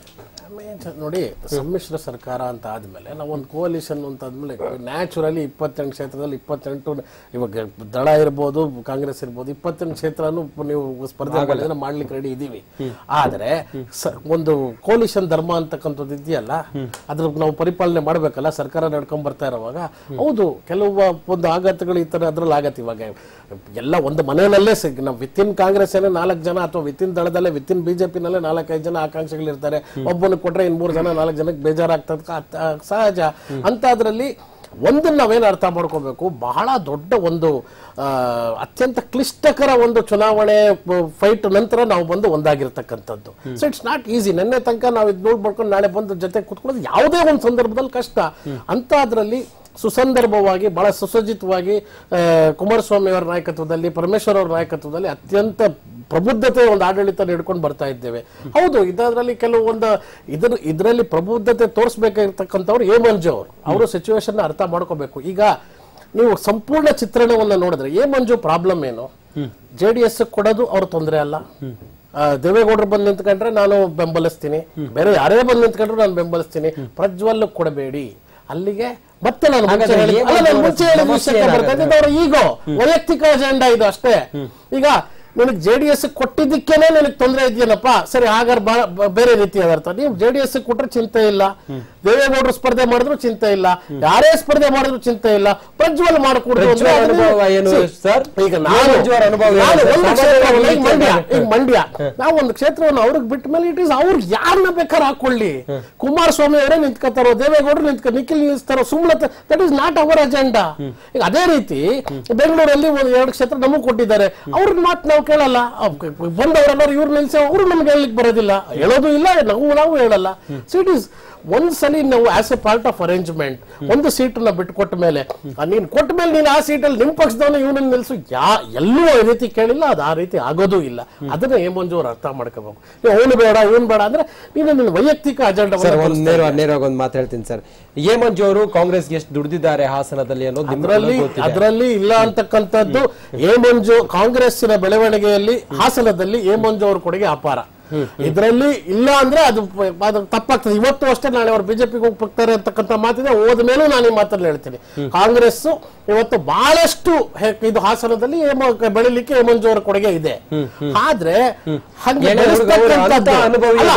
ಬೆಳೆಸ್ತಕ್ಕಂಥದ್ದು ಅವರೇ ಮಾಡ್ತಕ್ಕಂಥದ್ದನ್ನ ಒಂಥರ ಈಗ ಬೇರೆ ರೀತಿಯಲ್ಲಿ ನೋಡೋದಿದೆಯಲ್ಲ, ಅದು ಅದು ಅದು ಅವರು ಪ್ರಬುದ್ಧತೆಯಿಂದ ಅರ್ಥ ಮಾಡ್ಕೊಬೇಕಾಗಿರೋ ವಿಷಯ. He has to introspect with in himself, ಏನ್ ಮಾಡ್ತಾ ಇದ್ದಾರೆ ಅಂತ. ಸರಿ, ಇದನ್ನೆಲ್ಲ ನೋಡ್ತಾ ಇದ್ರೆ ಈ ಮೈತ್ರಿ ಒಳಗಡೆ ಕಾಂಗ್ರೆಸ್ ಶಕ್ತಿ ಕುಂದುತ್ತಾ ಇದೆ ಅಂತ ಅನ್ಸಲ್ವಾ ಸರ್? ಯಾವ ರೀತಿನಲ್ಲೂ ಅನ್ಸ್ತಾ ಇಲ್ಲ ನೋಡಿ. ಇದು ಮಾಧ್ಯಮದ ಸೃಷ್ಟಿ ಬಹಳ ಎಲ್ಲ ಎ ಮಂಜು ಅವರು ಎಷ್ಟು ಬಲಿಷ್ಠರಾಗಿದ್ರು, ನಿಮ್ಗೆ ಎಷ್ಟು ಅವರ ಪ್ರಭಾವ ಇತ್ತು? ಎ ಮಂಜು ಕಾಂಗ್ರೆಸ್ ಒಂದು ಹೇಳ್ತೀನಿ, ಕಾಂಗ್ರೆಸ್ ಪಕ್ಷದಲ್ಲಿ ಒಬ್ಬ ಎ ಮಂಜು ಆಗ್ಲಿ ಅಪ್ಪ ಯಾರೇ ಒಬ್ರು ಆಗ್ಲಿ, ಎಂತ ಅವ್ರು ಎಂತ ದೊಡ್ಡ ಲೀಡರ್ ಆಗ್ಲಿ ಒಬ್ಬ ಲೀಡರ್ ಇಂದ ಬೆಳೆದಕ್ಕಂತ ಪಕ್ಷ ಅಲ್ಲ ನಮ್ದು. ಕಾರ್ಯಕರ್ತರ based party, cadre based party. A Manju ಅಂದ್ರೆ ಹತ್ತೆ ಎ ಮಂಜುನ ಬೆಳೆಸ್ತಕ್ಕಂಥ ಶಕ್ತಿ ಪಕ್ಷಕ್ಕಿದೆ, ಬೆಳೆಸ್ತೀವಿ. ಆದರೆ ಸೇಯಿಂಗ್ ದಟ್ ಎ ಮಂಜು ಅವ್ರು ಏನು ಕಾರಣಗಳು ಕೊಡ್ತಾ ಇದ್ದಾರಲ್ಲ, ನಾವು ಅವನೊಬ್ಬ ಬೇಡ ಅಂತ ಅದು ಒಪ್ಕೊಳ್ಳಿ. ನಾವು ಅದು as A part of our arrangement ಅವರು ಕೊಟ್ಟ ಮೇಲೆ ನಾವು ಅವ್ರು ಯಾರನ್ನಾರು ನಿಲ್ಲಿಸಲಿ ಬೇಷರತ್ ಬೆಂಬಲವನ್ನು ಕೊಡ್ತಕ್ಕಂಥದ್ದು ನಮ್ಮ ಕೋಲಿಷನ್ ಧರ್ಮ. ಅದನ್ನ ನಾವು ಪಾಲಿಸಬೇಕು. ಬಿಜೆಪಿ ಜೊತೆಯಲ್ಲಿ ಸಖ್ಯ ಬೆಳೆಸಿ ಬಿಜೆಪಿಗೆ ಹೋಗಿ ಎ ಮಂಜು ಅವರು ಪ್ರಜ್ವಲ್ ವಿರುದ್ಧ ಸ್ಪರ್ಧೆ ಮಾಡಿದ್ರೆ ಮಾಡ್ಲಿ, ಏನಾಗ್ಬೋದು? ಬಹಳ ಚೆನ್ನಾಗಿ ಆ ರೀತಿ ಏನಾರು ಆದಾಗ ಅವತ್ತು ಎ ಮಂಜು ಅವರ ರಿಯಲ್ ಶಕ್ತಿ ಮತ್ತು ಅವ್ರು ಯಾವ ರೀತಿ ಒಂದು ಅವರು ಏನು ಬೆಳವಣಿಗೆಯನ್ನು ಏನ್ ತೋರಿಸ್ತಾ ಇದ್ದಾರೆ. ಮತ್ತೆ ಹಾಸನದಲ್ಲಿ ನೀವು ಇಷ್ಟಪಡ್ತಿರೋ ಬಿಡ್ತಿರೋ, whether you like it or not, ದೇವೇಗೌಡರು ಮತ್ತೆ ಅವರ ಕುಟುಂಬ ಅಥವಾ ದೇವೇಗೌಡರ ಹೆಸರು ಏನು ಪ್ರಭಾವ ಇದೆ ಅದರ ವಿರುದ್ಧವಾಗಿ ನಿಲ್ತಕ್ಕಂಥದ್ದು ಹಾಸನದಲ್ಲಿ ಭಾರಿ ಕಷ್ಟ. ಮೈತ್ರಿ ಹೋಗಿ ಮಾತು ಹೇಳ್ತಿದ್ದೀರಿ ನೀವು, ದಿಸ್ ಇಸ್ ಟ್ರೂ, ಇದು ಫ್ಯಾಕ್ಟ್ ಅಲ್ವಾ? ನಿಮ್ಗೆ ಅನ್ಸಲ್ವ? ಯಾರಿಗೆ ಆಗ್ಲಿ ಬಿಜೆಪಿ ಅವ್ರನ್ನ ಕೇಳಿ, ಹಾಸನದಲ್ಲಿ ದೇವೇಗೌಡರ ಶಕ್ತಿ ಇಲ್ಲ, ಇವಾಗ ಮಂಡ್ಯ ನೀವು ಇದೇ ಮಾತನ್ನ ನೀವು ಇದೇ ಮಾತನ್ನ ನೀವು ಒಂದ್ ನಿಮಿಷ ಇದೇ ಮಾತನ್ನ ಬೆಂಗಳೂರಲ್ಲಿ ಕೇಳಿ, ನಾನು ಇಲ್ಲ ಅಂತ ಹೇಳ್ತೀನಿ. ಬೆಂಗಳೂರು ಸೌತ್ ಅಲ್ಲಿ JDS ಇಲ್ಲ, ಅವ್ರ ಪ್ರಭಾವ ಇಲ್ಲ ನಾನು ಹೇಳ್ತೀನಿ. ಆದ್ರೆ ಹಾಸನದಲ್ಲಿ ನೀವು JDS ಪ್ರಭಾವ ಇಲ್ಲ ಅಂದ್ರೆ ಅದು ನಿಮ್ಮ ಯಾವ ರೀತಿಯ ವಿಶ್ಲೇಷಣೆ ನನಗೆ ಅರ್ಥ ಆಗಲ್ಲ. ಇಲ್ಲ ವಿಶ್ಲೇಷಣೆ ಖಂಡಿತ. ಓಕೆ, GN ಹೆಗ್ಡೆ ಅವರೇ, ಎ ಮಂಜು ಅವ್ರ ವಿಚಾರ ಏನ್ ಅನ್ಸತ್ ನಿಮ್ಗೆ? ಕಡೆಗಣೆಗೊಳಗಾದ್ರ ಅಥವಾ ಈಗೋ ಪ್ರಾಬ್ಲಮ್ ಏನ್ ಅನ್ಸತ್ ನಿಮ್ಗೆ? ಬಿಜೆಪಿ ಪರವಾಗಿ ಒಲವ, ಬಿಜೆಪಿ ಮುಖಂಡರು ನಮ್ಮಲ್ಲಿ ಅಭ್ಯರ್ಥಿ ಇಲ್ಲಪ್ಪ ಬಾ ಅಂತ ಹೇಳಿ ಕರ್ಕೊಂಡ್ ಬಂದ್ರೆ ಹೇಗೆ ಅನ್ನೋದು? ಏನಾಗಿದೆ ಅಂದ್ರೆ ಕಾಂಗ್ರೆಸ್ನಲ್ಲಿ ಅವರು ಹೇಳಿದಾಗೆ ಬಹಳ ವರ್ಷಗಳಿಂದ ಅಲ್ಲಿ ಪಕ್ಷವನ್ನ ಕಟ್ಕೊಂಡು ಅವರು ಬಿಜೆಪಿನಲ್ಲೂ ಇದ್ದವ್ರೆ. ಮಂಜು ಅವರು ಅಂತಲ್ಲ, ಅವ್ರು ಬಿಜೆಪಿನಲ್ಲೂ ಸಾಕಷ್ಟು ಕೊಡುಗೆ ಅವ್ರಿಗಿದೆ. ಅವ್ರಿಗೆ ಅವ್ರು ಏನ್ ಹೇಳಿದ್ದಾರೆ, ಈ ಕುಟುಂಬ ರಾಜಕಾರಣವನ್ನ ನಾನು ವಿರೋಧ ಮಾಡಿಕೊಂಡೆ, ಅದನ್ನ ಇಷ್ಟು ವರ್ಷಗಳಿಂದ ವಿರೋಧ ಮಾಡ್ಕೊಂಡು ಬಂದಿದ್ದೇನೆ. ಈಗ ನೀವು ನಿಮ್ಮ ಮೊಮ್ಮಗನ ನಾನು ನಿಲ್ಸಿದ್ರೆ ಅದನ್ನ ನಾನು ಸುತರಾಮ್ ಒಪ್ಪೋದಿಲ್ಲ. ಇದು ಅವರ ನಿಲುವು. ಇದು ಯಾರು ಕುಟುಂಬ ರಾಜಕಾರಣ ಅಲ್ಲ ಹೇಳ್ತಾರೋ ಹೌದು ಹೇಳ್ತಾರೋ ಸಮರ್ಥನೆ ಹೇಗ್ ಬೇಕಾದ್ರೂ ಮಾಡ್ಕೋದು. ಮಂಜು ಅವ್ರು ಹೇಳ್ತಾರೆ, ಆದ್ರಿಂದ ನಾನು ದೇವೇಗೌಡರೇ ನಿಂತ್ರೆ ನಾನು ಬೆಂಬಲ ಕೊಡ್ತೀನಿ ಅಂತ. ಇನ್ನೊಂದು ಹೇಳ್ಬೇಕು, ಹಾಸನ ಇದೆಯಲ್ಲ, ಇವ್ರು ಎಷ್ಟೇ ಹೇಳಿದ್ರು ಕೂಡ ಅದು ದೇವೇಗೌಡರದ್ದೇ ಒಂದು ಭದ್ರಕೋಟೆ ಅಲ್ಲ. ದೇವೇಗೌಡರು ಹಾಸನದಲ್ಲೂ ಸೋತಿದ್ದಾರೆ, ಹಿಂದೆ ಲೋಕಸಭೆಗೂ ಸೋತಿದ್ದಾರೆ. ಆಮೇಲೆ ರೇವಣ್ಣ ಅವರು ಕೂಡ ಒಂದ್ಸಲ ಹಿಂದೆ ವಿಧಾನಸಭೆಗೂ ಸೋತಿದ್ದಾರೆ. ದೇವೇಗೌಡರು ಕನಕಪುರದಲ್ಲೂ ಸೋತಿದ್ದಾರೆ, ಕುಮಾರಸ್ವಾಮಿ ಅವರು ಚಿಕ್ಕಬಳ್ಳಾಪುರದಲ್ಲೂ ಸೋತಿದ್ದಾರೆ, ಅನಿತಾ ಕುಮಾರಸ್ವಾಮಿ ಅವರು ಚನ್ನಪಟ್ಟಣದಲ್ಲೂ ಸೋತಿದ್ದಾರೆ. ಸೋಲಿಲ್ಲ ಅಂತಲ್ಲ, ಸೋಲು ಗೆಲುವು ಆಗುತ್ತೆ ಪ್ರಜಾಪ್ರಭುತ್ವದಲ್ಲಿ. ಈಗ ಎ ಮಂಜು ಅವರು ಬಿಜೆಪಿಗೆ ಒಂದು ಪ್ರಬಲವಾದ ಪೈಪೋಟಿಯನ್ನು ಕೊಡ್ತಾರೆ. ಇನ್ನೊಂದು ನೀವು ಕೇಳಬೇಕಾದ ಏನು ಅಥವಾ ನಾನು ಹೇಳ್ಬೇಕಾದಂತ ಹೇಳಿದ್ರೆ, ಹಾಸನ ಲೋಕಸಭಾ ಕ್ಷೇತ್ರದಲ್ಲಿ ಕಡೂರು ಕೂಡ ಒಂದು ಭಾಗ ಆಗಿದೆ. ಅಲ್ಲಿ ಕಡೂರು ಕೂಡ ಅದರ ಒಂದು ಅದು ಒಂದು ಕ್ಷೇತ್ರ ಅಲ್ಲಿದೆ. ಆದ್ರಿಂದ ಅಲ್ಲೂ ಕೂಡ ಅಲ್ಲಿ ಬಿಜೆಪಿ ಅಭ್ಯರ್ಥಿ ಗೆದ್ದಿದ್ದಾರೆ. ಹಾಸನ ನಗರದಲ್ಲಿ ಇವರ ಭದ್ರಕೋಟೆ ಅಂತಾರಲ್ಲ, ವಿಧಾನಸಭೆಗೆ ಹೇಗೆ ನಮ್ಮ ಬಿಜೆಪಿ ಅಭ್ಯರ್ಥಿ ಗೆದ್ರಲ್ಲಿ, ಅದರಿಂದ ಅಲ್ಲಿ ಬಿಜೆಪಿಗೆ ಏನು ನೆಲೆ ಇಲ್ಲ. ಯಾರದು ಭದ್ರಕೋಟೆ?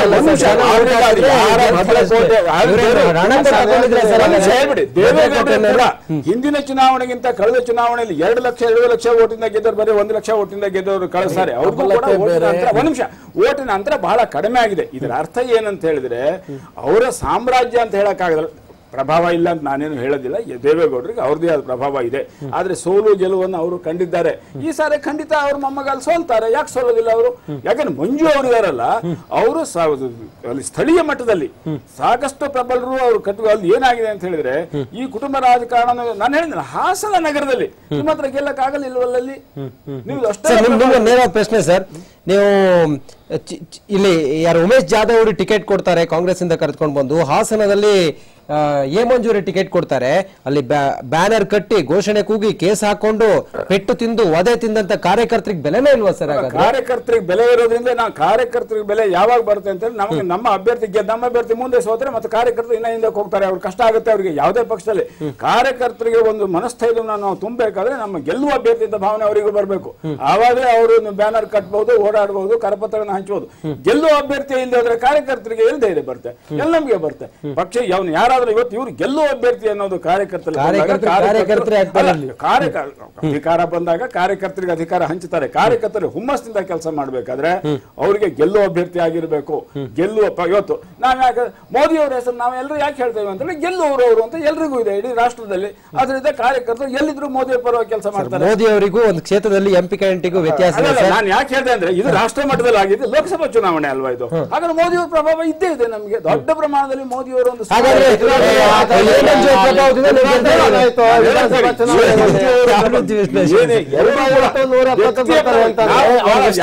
ಸಾರಾಂಶ ಏನು ಎಲ್ಲದಾದ್ರೆ ಎಲ್ಲಾನು ಮಾಫಿ ಅಂತ.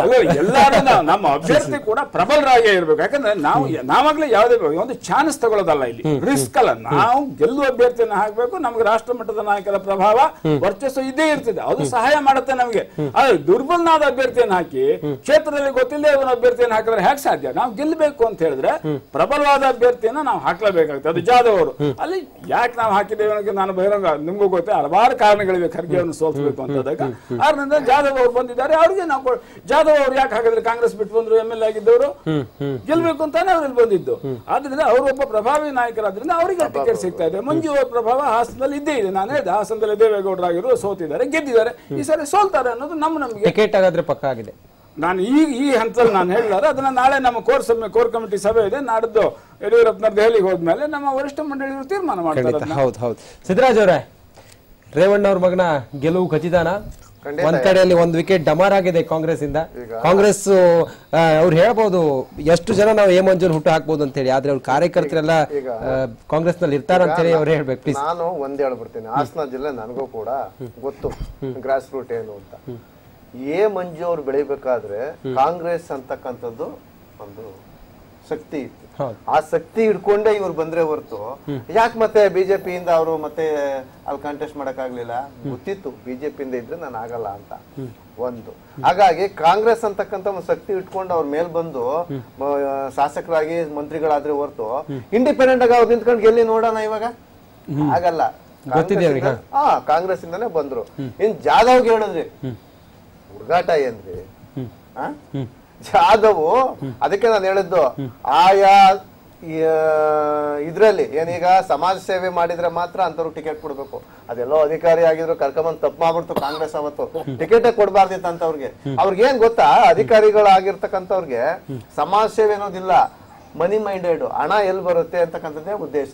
ಈಗ ಅವರು ಸ್ವಚ್ಛಂದವಾಗಿ ಇರ್ತಾರೆ ಅಂತಂದ್ರೆ ಯಾಕೆ ಈ ತರ ಎಲ್ಲ ಮಾಡಿದ್ರು? ಈಗ ಕೆಲವೊಂದೆಲ್ಲ ಟೇಪ್ಗಳು ಬಂತು, MLAಗಳು ಸಾರಾಸಕ್ತಾಗಿ ಮೀಡಿಯಾ ಮುಂದೆ ಹೇಳ್ಬಿಟ್ರು ನನ್ಗೆ ಇಷ್ಟು ಕೊಡಕ್ ಬಂದ್ರು ಡೆಲಿವರಿ ಕಡೆಗಣನೆ ಮಾಡಿದ್ರು ಅಂತ ಹೇಳ್ತಾರೆ ಸರ್. ಎಲ್ಲಿ ಬಂದ್ರು? ರೀಸನ್ ಕೊಡ್ಬೇಕಲ್ಲ. ಎಲ್ಲೋ ಇದ್ದವ್ರನ್ನ ಕರ್ಕೊಂಬಂದ್ ಟಿಕೆಟ್ ಕೊಟ್ಟು ಶಾಸಕರಾಗಿ ಮಾಡಿದ್ರೆ ಯಾಕೆ ಅಂತಂದ್ರೆ ಮಲ್ಲಿಕಾರ್ಜುನ್ ಖರ್ಗೆ ಅಂತ ಒಬ್ಬ ಹಿರಿಯ ನಾಯಕರು, ಅದು ಕೋಮಿ ಯಾವ್ದಾದ್ರು ಇರ್ಲಿ, ಬೇಕು ರಾಜ್ಯಕ್ಕೆ ಮತ್ತೆ ಸೆಂಟ್ರಲ್ಗೆ. ಯಾಕೆ ಅಂತಂದ್ರೆ ಅವರು ವಿಧಾನಸಭೆನಲ್ಲೂ ಕೂಡ ಸತತವಾಗಿ 9 ಬಾರಿ ಗೆದ್ದಿದ್ದಾರೆ. ಈಗ ಅವ್ರದ್ದು 3ನೇ ಬಾರಿ ಇರ್ಬೇಕು ಅದು ಲೋಕಸಭೆ. ಅಂತವ್ರನ್ನ ನೀವು ಹೋಗ್ಬಿಟ್ಟು ಉಳ್ಳಾಕ್ಬಿಡ್ತೀವಿ ಅಂತಂದ್ರೆ ಸಾಧ್ಯನಾ? ಈಗ ಉದಾಹರಣೆಗೆ ಕಾಂಗ್ರೆಸ್ JDS ಅಲಿಯನ್ಸ್ ಆಗಿದೆ ಅಲ್ಲಿ. ಕಲಬುರಗಿನಲ್ಲೂ ಕೂಡ ನಮ್ದೇ ಆಗಿರ್ತಕ್ಕಂಥ ವೋಟ್ ಬ್ಯಾಂಕ್ ಇದೆ. ಈಗ ಬಳ್ಳಾರಿಯಲ್ಲಿ ಏನಾಯ್ತು, ಬಳ್ಳಾರಿಯಲ್ಲಿ ನಮ್ಮ ವೋಟ್ ಬ್ಯಾಂಕ್ ಅವೆಲ್ಲ ಜಾಯಿನ್ ಆಗಿದ್ರೆ ತಾನೇ ಉಗ್ರಪ್ಪನವರು ಅಂತರ ಏನಾಯ್ತು ಅಂತ ಸೇಮ್ ಅಂತದ್ದೇ ಒಂದು ಉದಾಹರಣೆ, ಅಂತದ್ದೇ ಪ್ರಸಂಗ. ಏನು 23ನೇ ತಾರೀಕು ಮೇ 23 ರಿಸಲ್ಟ್ ಬರುತ್ತಲ್ಲ, ಕಲಬುರಗಿ ರಿಸಲ್ಟ್ ಬರುತ್ತೆ, ನೋಡ್ತಾ ಇರಿ. ಬಿಜೆಪಿ ಪ್ರಭಾವ ವರ್ಕೌಟ್ ಹೇಳಬಲ್ಲೆ. ಯಾವ್ದೋ ಬಗ್ಗೆ ಏನಾರು ಮಾತಾಡಿ, ಇನ್ನೊಬ್ರ ಬಗ್ಗೆ ಯಾವ ಪಕ್ಷದ ಬಗ್ಗೆ ಏನಾರು ಮಾತಾಡಿ, ಈ ಸಲ ನಿಮಗೆ ಕಲಬುರಗಿಯ ಫಲಿತಾಂಶ ಏನಿದೆ ಅಂದ್ರೆ ಮಲ್ಲಿಕಾರ್ಜುನ್ ಖರ್ಗೆ ಸಾಹೇಬ್ರ ಪರವಾಗಿ ಅಚ್ಚರಿಯನ್ನ ಮೂಡಿಸುತ್ತೆ. ಅದನ್ನ ಮಾತ್ರ ಎಷ್ಟು ಬಹಳ ಬಹಳ ಅಂದ್ರೆ ಕಾನ್ಫಿಡೆಂಟ್ ಆಗಿ ಹೇಳಬಲ್ಲೆ. ಅದು ಇವತ್ತು ನಾವೇನು ಹೇಳಿದ್ರು ಅದಕ್ಕೆ ಇನ್ನೊಂದು ಡಿಸ್ಪ್ಯೂಟ್ ಮಾಡಬಹುದು, ಬೇರೆ ತರ ಮಾತಾಡಬಹುದು. ಅದು ಅವ್ರು ಹೇಳ್ದಂಗೆ ಮೇ 23ನೇ ತಾರೀಕಿಗೆ ನೋಡಿ, ಅದು ಅವತ್ತಿನ ದಿನ ಖಂಡಿತ ಗೊತ್ತಾಗುತ್ತೆ. ಆಮೇಲೆ ಶಿವಮೊಗ್ಗ ಸ್ವಲ್ಪ ಯಾಮಾರಿಲ್ಲ ಅಂದ್ರೆ ಕಳೆದ ಬಾರಿನೇ ಶಿವಮೊಗ್ಗ ಬಿಜೆಪಿಯಲ್ಲಿ ಉಸಿರುಗಟ್ಟಿಸುವಂತ ವಾತಾವರಣ ಇದೆಯಂತೆ. ಟಿಕೆಟ್ ಕೊಟ್ಟಿಲ್ಲ ಅಂತ ಹೇಳಿ ಉಸಿರು ಕಟ್ತಾ ಇದೆಯೋ, ಯಾವ ರೀತಿ ಉಸಿರು ಕಟ್ತಾ ಇದೆಯೋ ನೀವೇ ಕ್ಲಾರಿಟಿ ಕೊಡ್ಬೇಕು ಸರ್. ಈ ಪಕ್ಷ ಬಿಡೋರು ಯಾವಾಗಲೂ ಹಾಗೆ ಹೇಳ್ತಾರೆ, ಎಲ್ಲ ಪಕ್ಷದವರು ಹಾಗೆ ಹೇಳ್ತಾರೆ. ಬಿಜೆಪಿ ಅಂತದೇನಲ್ಲ, ಅದು ಯಾವ ಪಕ್ಷದಲ್ಲ. ಬೇರೆ ಪಕ್ಷ ಬಗ್ಗೆ ನಾನು ಮಾತಾಡಕ್ಕೆ ಸಾಧ್ಯ ಇಲ್ಲ. ನಮ್ಮ ಪಕ್ಷದಲ್ಲಿ ಉಸಿರು ಕೊಟ್ಟುವಂತಹ ವಾತಾವರಣ ಖಂಡಿತವಾಗಿಲ್ಲ. ಪ್ರಜಾಪ್ರಭುತ್ವ ರೀತಿಯಲ್ಲಿ ಪಕ್ಷ ನಡ್ಕೊಂಡು ಹೋಗ್ತಾ ಇದೆ. ಪಕ್ಷದ ಕಾರ್ಯಕರ್ತ ಅಧ್ಯಕ್ಷರು, ರಾಷ್ಟ್ರದ ನಮ್ಮ ಸರ್ವಾಧಿಕಾರ ತೋರ್ತಾ ಇದ್ದಾರೆ ಅಂತ ಹೇಳಿ ಯಡಿಯೂರಪ್ಪ ಸರ್ವಾಧಿಕಾರ ಹೇಳಿ ತೋರಕ್ ಸಾಧ್ಯ ಇಲ್ಲ. ಅವ್ರು ತೋರ್ತಾನೂ ಇಲ್ಲ, ಯಾವತ್ತೂ ಅವ್ರು ಸರ್ವಾಧಿಕಾರ ಅಲ್ಲ. ನಿಮ್ ಪ್ರತಿಯೊಂದನ್ನು ಕೂಡ ಏನು ಪಕ್ಷದ ವೇದಿಕೆಯಲ್ಲಿ ಚರ್ಚೆ ಮಾಡ್ತಾರೆ. ಮತ್ತೆ ನಮ್ಮ ರಾಷ್ಟ್ರೀಯ ಅಧ್ಯಕ್ಷರು ಬಹಳ ಬಲಿಷ್ಠರಾದಂತಹ ರಾಷ್ಟ್ರೀಯ ಅಧ್ಯಕ್ಷರಿದ್ದಾರೆ, ಪ್ರಧಾನಿಗಳಿದ್ದಾರೆ. ಹಾಗಾಗಿ ಅಲ್ಲಿ ಉಸಿರು ಕಟ್ಟ ವಾತಾವರಣ ಅಲ್ಲ. ಇವರಿಗೆ ಅವರ ವೈಯಕ್ತಿಕವಾದ ಅಜೆಂಡಾ ಏನಿದೆಯೋ ಗೊತ್ತು. ನಾನು ಈ ಹಂತದಲ್ಲಿ ಹೇಳಾರೆ, ಕೆಲವರು ಬಿಟ್ಟಿದ್ದಾರೋ ಇಲ್ವೋ ಅನ್ನೋರು ಕೂಡ ನಮಗೆ ಗೊತ್ತಿಲ್ಲ. ವೈಯಕ್ತಿಕವಾದ ಅಜೆಂಡಾ ಇದ್ರೆ ಅವ್ರು ಬಿಡಬಹುದು ಎಲ್ಲ ಪಕ್ಷದಿಂದ. ಇದು ನೀವು ನಾವೇ ಹೇಳ್ತಾ ಇದ್ವಲ್ಲ, ಪಕ್ಷಾಂತರ ಪರ್ವ ಯಾವ ಪಕ್ಷದಿಂದ ಯಾರು. ಆದ್ರೆ ಬಿಜೆಪಿಯಿಂದ ಬೇರೆ ಪಕ್ಷಕ್ಕೆ ಹೋಗೋರ ಸಂಖ್ಯೆ ಬಹಳ ಕಡಿಮೆ ಆಗಿದೆ. ಎಲ್ಲ ನಾವು ಕರ್ನಾಟಕದಲ್ಲಿ 1-2 ಬಿಟ್ರೆ ಇನ್ನೆಲ್ಲೂ ನಮ್ಗೆಲ್ಲೂ ಕಾಣ್ತಾ ಇಲ್ಲ. ನಾನು ಹೇಳಿದ್ನಲ್ಲ, ಮಹಾರಾಷ್ಟ್ರ ಕಾಂಗ್ರೆಸ್ ವಿಧಾನಸಭೆ ನಾಯಕರ ಮಗನೇ ಪಕ್ಷ ಬಿಟ್ಟಿದ್ದಾರೆ. ಈಗ ಶೀಲಾ ದೀಕ್ಷಿತ್ ರವರು ಪಕ್ಷ ಬಿಡದೇ ಇರೋದು. ಅವ್ರೇನ್ ಹೇಳಿದ್ರು, ಮುಂಬೈಯಲ್ಲಿ ಒಂದು ಏನು ವಿಧ್ವಂಸಕ ಕೃತ್ಯ ಆಯ್ತು, ಅದಾದ್ಮೇಲೆ ಮನಮೋಹನ್ ಸಿಂಗ್ ಅವರು ದಿಟ್ಟವಾದಂತ ನಿರ್ಧಾರ ಕೈಗೊಳ್ಳಕ್ ಸಾಧ್ಯ ಇಲ್ಲ, ಮೋದಿಯವರು ಮಾತ್ರ ಅಂತ ನಿರ್ಧಾರವನ್ನ ಕೈಗೊಂಡಿದ್ದಾರೆ ಅಂತ ಹೇಳಿ ಅವರು ನಿನ್ನೆ ಬಹಿರಂಗವಾಗಿ ಮೋದಿಯವರಿಗೆ ಒಂದು ಶ್ಲಾಘನೆಯನ್ನ ಮಾಡಿದ್ದಾರೆ. ಇನ್ನು ಬೇರೆ ಬೇರೆ ರೀತಿಯಲ್ಲಿ ನಮ್ಮ ಮೋದಿ ಬಗ್ಗೆ ಶ್ಲಾಘನೆ ಕಾಂಗ್ರೆಸ್ನವರು ಮಾಡ್ತಾನೆ ಇದ್ದಾರೆ. ಕಾರಣ ಏನಂದ್ರೆ ಬೇರೆ ಪಕ್ಷಗಳು ಏನಾಗಿದೆ ಇವತ್ತು, ಈ ಮೋದಿಯ ಗಾಳಿಯಲ್ಲಿ ನಾವು ಉಳಿಯೋದು ಕಷ್ಟ ಅನ್ನೋ ಭಾವನೆ ರಾಷ್ಟ್ರದಾದ್ಯಂತ ಬಂದಿರೋದ್ರಿಂದ ಒಬ್ಬೊಬ್ಬರಾಗ ಈ ಟಾಮೋಡಕನ್ನೇನು ಅಷ್ಟು ವರ್ಷ ಇದ್ದವರು, ನಾನು ಹೇಳಿದ್ದಲ್ಲ, ಈಗ ಗುಜರಾತ್ ನಲ್ಲಿ MLAಗಳು, ಪಶ್ಚಿಮ ಬಂಗಾಳನಲ್ಲಿ ಕೂಡ ಹಿರಿಯವರ ಆಡಳಿತ ಅಲ್ಲೂ ಕೂಡ ಬಿಟ್ಟು ಅವರು ಇವತ್ತು ಬಿಜೆಪಿ ಸೇರ್ತಾ ಇದ್ದಾರೆ. ಒಡಿಶಾದಲ್ಲಿ ನವೀನ್ ಪಟ್ನಾಯಕ್ ಆಡಳಿತ ಅವ್ರ ಪಕ್ಷದಿಂದ ಬಿಸಿ. ಆದ್ರೆ ನಮ್ಮ ಪಕ್ಷದಿಂದ ಎಲ್ಲರೂ ಹೋಗ್ತಾ ಇದಾರ, ಎಲ್ಲೋ 1-2 ಬಿಟ್ರೆ ಇನ್ನೆಲ್ಲೂ ಇಲ್ಲ. ಆದ್ರಿಂದ ಬೇರೆ ಪಕ್ಷಗಳಲ್ಲಿ ಅವ್ರಿಗೆ ಏನಾಗಿದೆ ಅಂದ್ರೆ ಒಂದು ಸೋಲಿನ ಭಯ ಕಾಡ್ತದೆ. ಇನ್ನೊಂದು, ನಮ್ಮ ಮೈತ್ರಿ ಕರ್ನಾಟಕ ರಾಜಕೀಯದಲ್ಲಿ ಏನು ಸಂದೇಶ ಹೋಗ್ತಾ ಇದೆ ಅಂದ್ರೆ, ಇವರು ಸೀಟು ಹಂಚಿಕೆಯಲ್ಲಿ ಆಗುತ್ತಿರುವಂತಹ ಈ ಜಟಾಪಟಿ ಕಚ್ಚಾಟವನ್ನ ನೋಡಿದ್ರೆ ಮೈತ್ರಿ ಏನಾದ್ರು ರಾಷ್ಟ್ರ ಮಟ್ಟದಲ್ಲಿ ಆಗೋದಕ್ಕೆ ಸಾಧ್ಯನಾ ಅನ್ನೋಂಥ ಸಂದೇಶ ಬಹಳ ಸ್ಪಷ್ಟವಾಗಿ ಹೋಗಿದೆ. ಅದು ಅವರ ವೈಫಲ್ಯ. ಅದನ್ನ ನಾವೇನ್ ಹೇಳ್ತಾ ಇದ್ದೀವಿ ಅದೀಗ ಆಗ್ತಾ ಇದೆ. ಓಕೆ, ಸಿದ್ದರಾಜ್ ಅವರೇ, ಕೊನೆಯದಾಗಿ ಹೇಳೋದಾದ್ರೆ ಸದ್ಯ ಮಂಡ್ಯ, ಹಾಸನ ಎಲ್ಲ ಕೂಡ ಬಹಳಷ್ಟು ಜಿದ್ದಾಜಿದ್ದು ಇದೆ. ಸದ್ಯ ಕೊನೆಯದಾಗಿ ಹೇಳೋದಾದ್ರೆ ಹೇಗಿದೆ ಕಾರ್ಯತಂತ್ರ, ಲೆಕ್ಕಾಚಾರ ಹೇಗಿದೆ, JDS ಕಾಂಗ್ರೆಸ್ ಈ ಒಂದು ಸಮ್ಮಿಶ್ರದಲ್ಲಿ ಹೇಗಾಗಬಹುದು ಅನ್ನೋದು ಕೊನೆ ಮಾತು. ಹಾಸನ, ಮಂಡ್ಯ 2 ಸಾಂಪ್ರದಾಯಿಕ ಎದುರಾಳಿಗಳು ಅಂದ್ರೆ ನಾವು ಮತ್ತೆ ಕಾಂಗ್ರೆಸ್ ಇಬ್ರು ಒಂದಾಗಿದ್ದೀವಿ. ಅಕ್ಸೆಪ್ಟೆಡಾ? ಈಗ ಕೆಲವೊಂದು ನಮ್ಗೆ ಸೀಟು ಹಂಚಿಕೆಯಲ್ಲಿ 10 ಬೇಕು 12 ಬೇಕು ಅಂತಿದ್ವಿ, ಮಾತುಕತೆ ಆಯ್ತು, ನಮ್ಗೆ 8 ಕಾಂಗ್ರೆಸ್ಗೆ 20 ಅಂತ ಓವರ್ ಆಲ್ ಮುಗೀತು. ಇನ್ ಗೊಂದಲ ಇನ್ನೆಲ್ಲಿಂದ? ಈಗ ಸಾಂಪ್ರದಾಯಿಕ ಎದುರಾಳಿಗಳು ಒಂದಾದಾಗ ಹಾಸನ ಮಂಡ್ಯ ನಮ್ದು ಅಂತ ಹೇಳಕ್ ಹೆಂಗಾಗುತ್ತೆ? ಹಾಗಾಗಿ ಏನ್ ಸಮ್ಮಿಶ್ರ ಸರ್ಕಾರ ಬಂದ್ಮೇಲೆ ಕಳೆದ 6, 7, 8, 9 ತಿಂಗಳಿಂದ ಏನು ಒಳ್ಳೆ ಆಡಳಿತ ನಡೆಸ್ಕೊಟ್ಟಿದ್ದಾರೆ ರಾಜ್ಯದಲ್ಲಿ. ನಾವು ಚಾಲೆಂಜ್ ಆಗಿರ್ತಕ್ಕಂಥ 48,000 ಕೋಟಿ ರೈತರು ವಿವರ್ ಸಾಲ ಮನ್ನಾ ಮಾಡ್ಲಿಕ್ಕೆ ಅಡಿ ಇಟ್ಟು ಕೆಲವು ಭಾಗದಲ್ಲಿ ಋಣಪತ್ರ ಪತ್ರವನ್ನ ಬಿಡುಗಡೆ ಮಾಡಿ ರೈತರು ಕೊಟ್ಟಿದೀವಿ, ನಿಮ್ಗೂ ಗೊತ್ತಿದೆ. ಆಮೇಲೆ ಕೆಲವು ಎಲ್ಲ 1-2 ಕೆಲವರು ಈಗ ಕಾವೇರಿ ಅಂತಕ್ಕಂಥದ್ದೊಂದು ಆನ್ಲೈನ್ ಏನು ಸ್ಕ್ಯಾಮ್ ಆಗ್ಬಾರ್ದು ಅಂತಕ್ಕಂಥ ಎಲ್ಲ ಸುಮಾರು ಕೊಟ್ಟಿದೀವಿ. ಹಾಗಾಗಿ ಸಮ್ಮಿಶ್ರ ಸರ್ಕಾರಕ್ಕೆ ಯಾವುದೇ ರೀತಿ ಧಕ್ಕೆ ಇಲ್ಲ. ನಾನೇನ್ ಹೇಳ್ತೀನಿ ಕೊನೆಯದಾಗಿ ಅಂತಂದ್ರೆ, ಮುಂದೆ ಈ ಬಾರಿ ಲೋಕಸಭಾ ಚುನಾವಣೆಯಲ್ಲಿ ಮತ್ತೆ ಬಿಜೆಪಿ ಏನಾದ್ರೂ ಮುಂದುವರೆದ್ರೆ ಈ ಸಂವಿಧಾನ ಮತ್ತೆ ಪ್ರಜಾತಂತ್ರ ವ್ಯವಸ್ಥೆಗೆ ಧಕ್ಕೆ ಇರೋದ್ರಿಂದ ದಯಮಾಡಿ ಈ ಬಾರಿ ಬಿಜೆಪಿಯನ್ನ ಸೋಲ್ಸೋದ್ರ ಮುಖಾಂತರ ಸಂವಿಧಾನ ಮತ್ತೆ ಪ್ರಜಾತಂತ್ರ ವ್ಯವಸ್ಥೆಯನ್ನ ಉಳಿಸಬೇಕು ಈ ದೇಶದ ಜನ ಅಂತ ನಾನು ಗೊಂದಲ ಮಾತಾಡ್ತಾ ಇದ್ದಾರೆ. ನಾನು ನನ್ನ ಬಟ್ಟೆ ಮೇಲೆ ಇರ್ತಕ್ಕಂಥ ಕರೆ ನೋಡಿದೆ, ಇನ್ನೊಬ್ಬರ ಬಟ್ಟೆ ಮೇಲೆ ಕರೆ ಅಂತಕ್ಕಂಥ ಪ್ರವೃತ್ತಿ ಶಿವಸೇನೆ, ಇದೇ ಶಿವಸೇನೆ ಟ್ರೆಡಿಷನಲ್ ಏನು ಇವ್ರದ್ದು ಅಲೆ ಮೊನ್ನೆ ತನಕ ಮೋದಿ ಚೋರೆ ಅಂತಕ್ಕಂಥ ಕೂಡ ಸಾಮ್ನಾನಲ್ಲಿ ಬರೆದ್ರು. ಆಯ್ತಾ, ಇದೇ ಶಿವಸೇನೆ ಇವತ್ತು ಅವ್ರು ಮತ್ತೆ ಹೊಂದಾಣಿಕೆ ಮಾಡ್ಕೊಳ್ಳಿಲ್ಲ.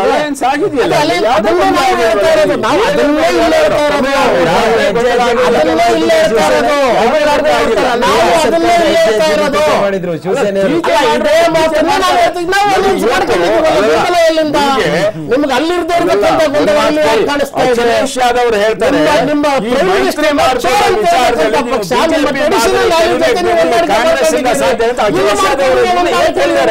ಇಷ್ಟಪಡ್ತಾ ಇಲ್ಲ ಮೈತ್ರಿ ವಿಚಾರದಲ್ಲಿ ನೀವು ಬಿಜೆಪಿ ಮಾತಾಡ್ಬೇಕಾದ್ರೆ ಟ್ರೆಡಿಷನಲ್ ಹೇಳಿ ಅದು ಶಿವಸೇನಾ ಯಾವಾಗ್ಲೂ ಬಿಜೆಪಿ ಜೊತೆ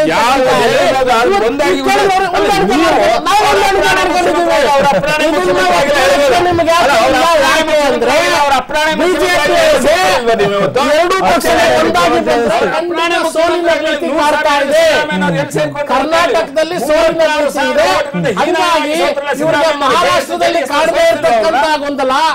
ಮೊನ್ನೆ ಬೈ ಎಲೆಕ್ಷನ್ ಅಲ್ಲಿ ನೀವು ಸೋಲ್ಸಿದ್ರಿ, ಶಿವಸೇನಾ ಮತ್ತೆ ಬಿಜೆಪಿ ಬೇರೆ ಬೇರೆ ಲೋಕಸಭಾ ಬೈ ಎಲೆಕ್ಷನ್ ಒಂದೇ ಅಲ್ಲ, ಬೈ ಎಲೆಕ್ಷನ್ ನಲ್ಲಿ ಡಿಫರೆಂಟ್ ಆಗಿ ಸೋಲ್ಸಿದ್ರಿ. ನಿಮ್ದು ಅದೇ ರೀತಿ ಎಕ್ಸಾಂಪಲ್ ದೊಡ್ಡ ಇದ್ರ ತರ ಮಾತಾಡಬೇಡಿ.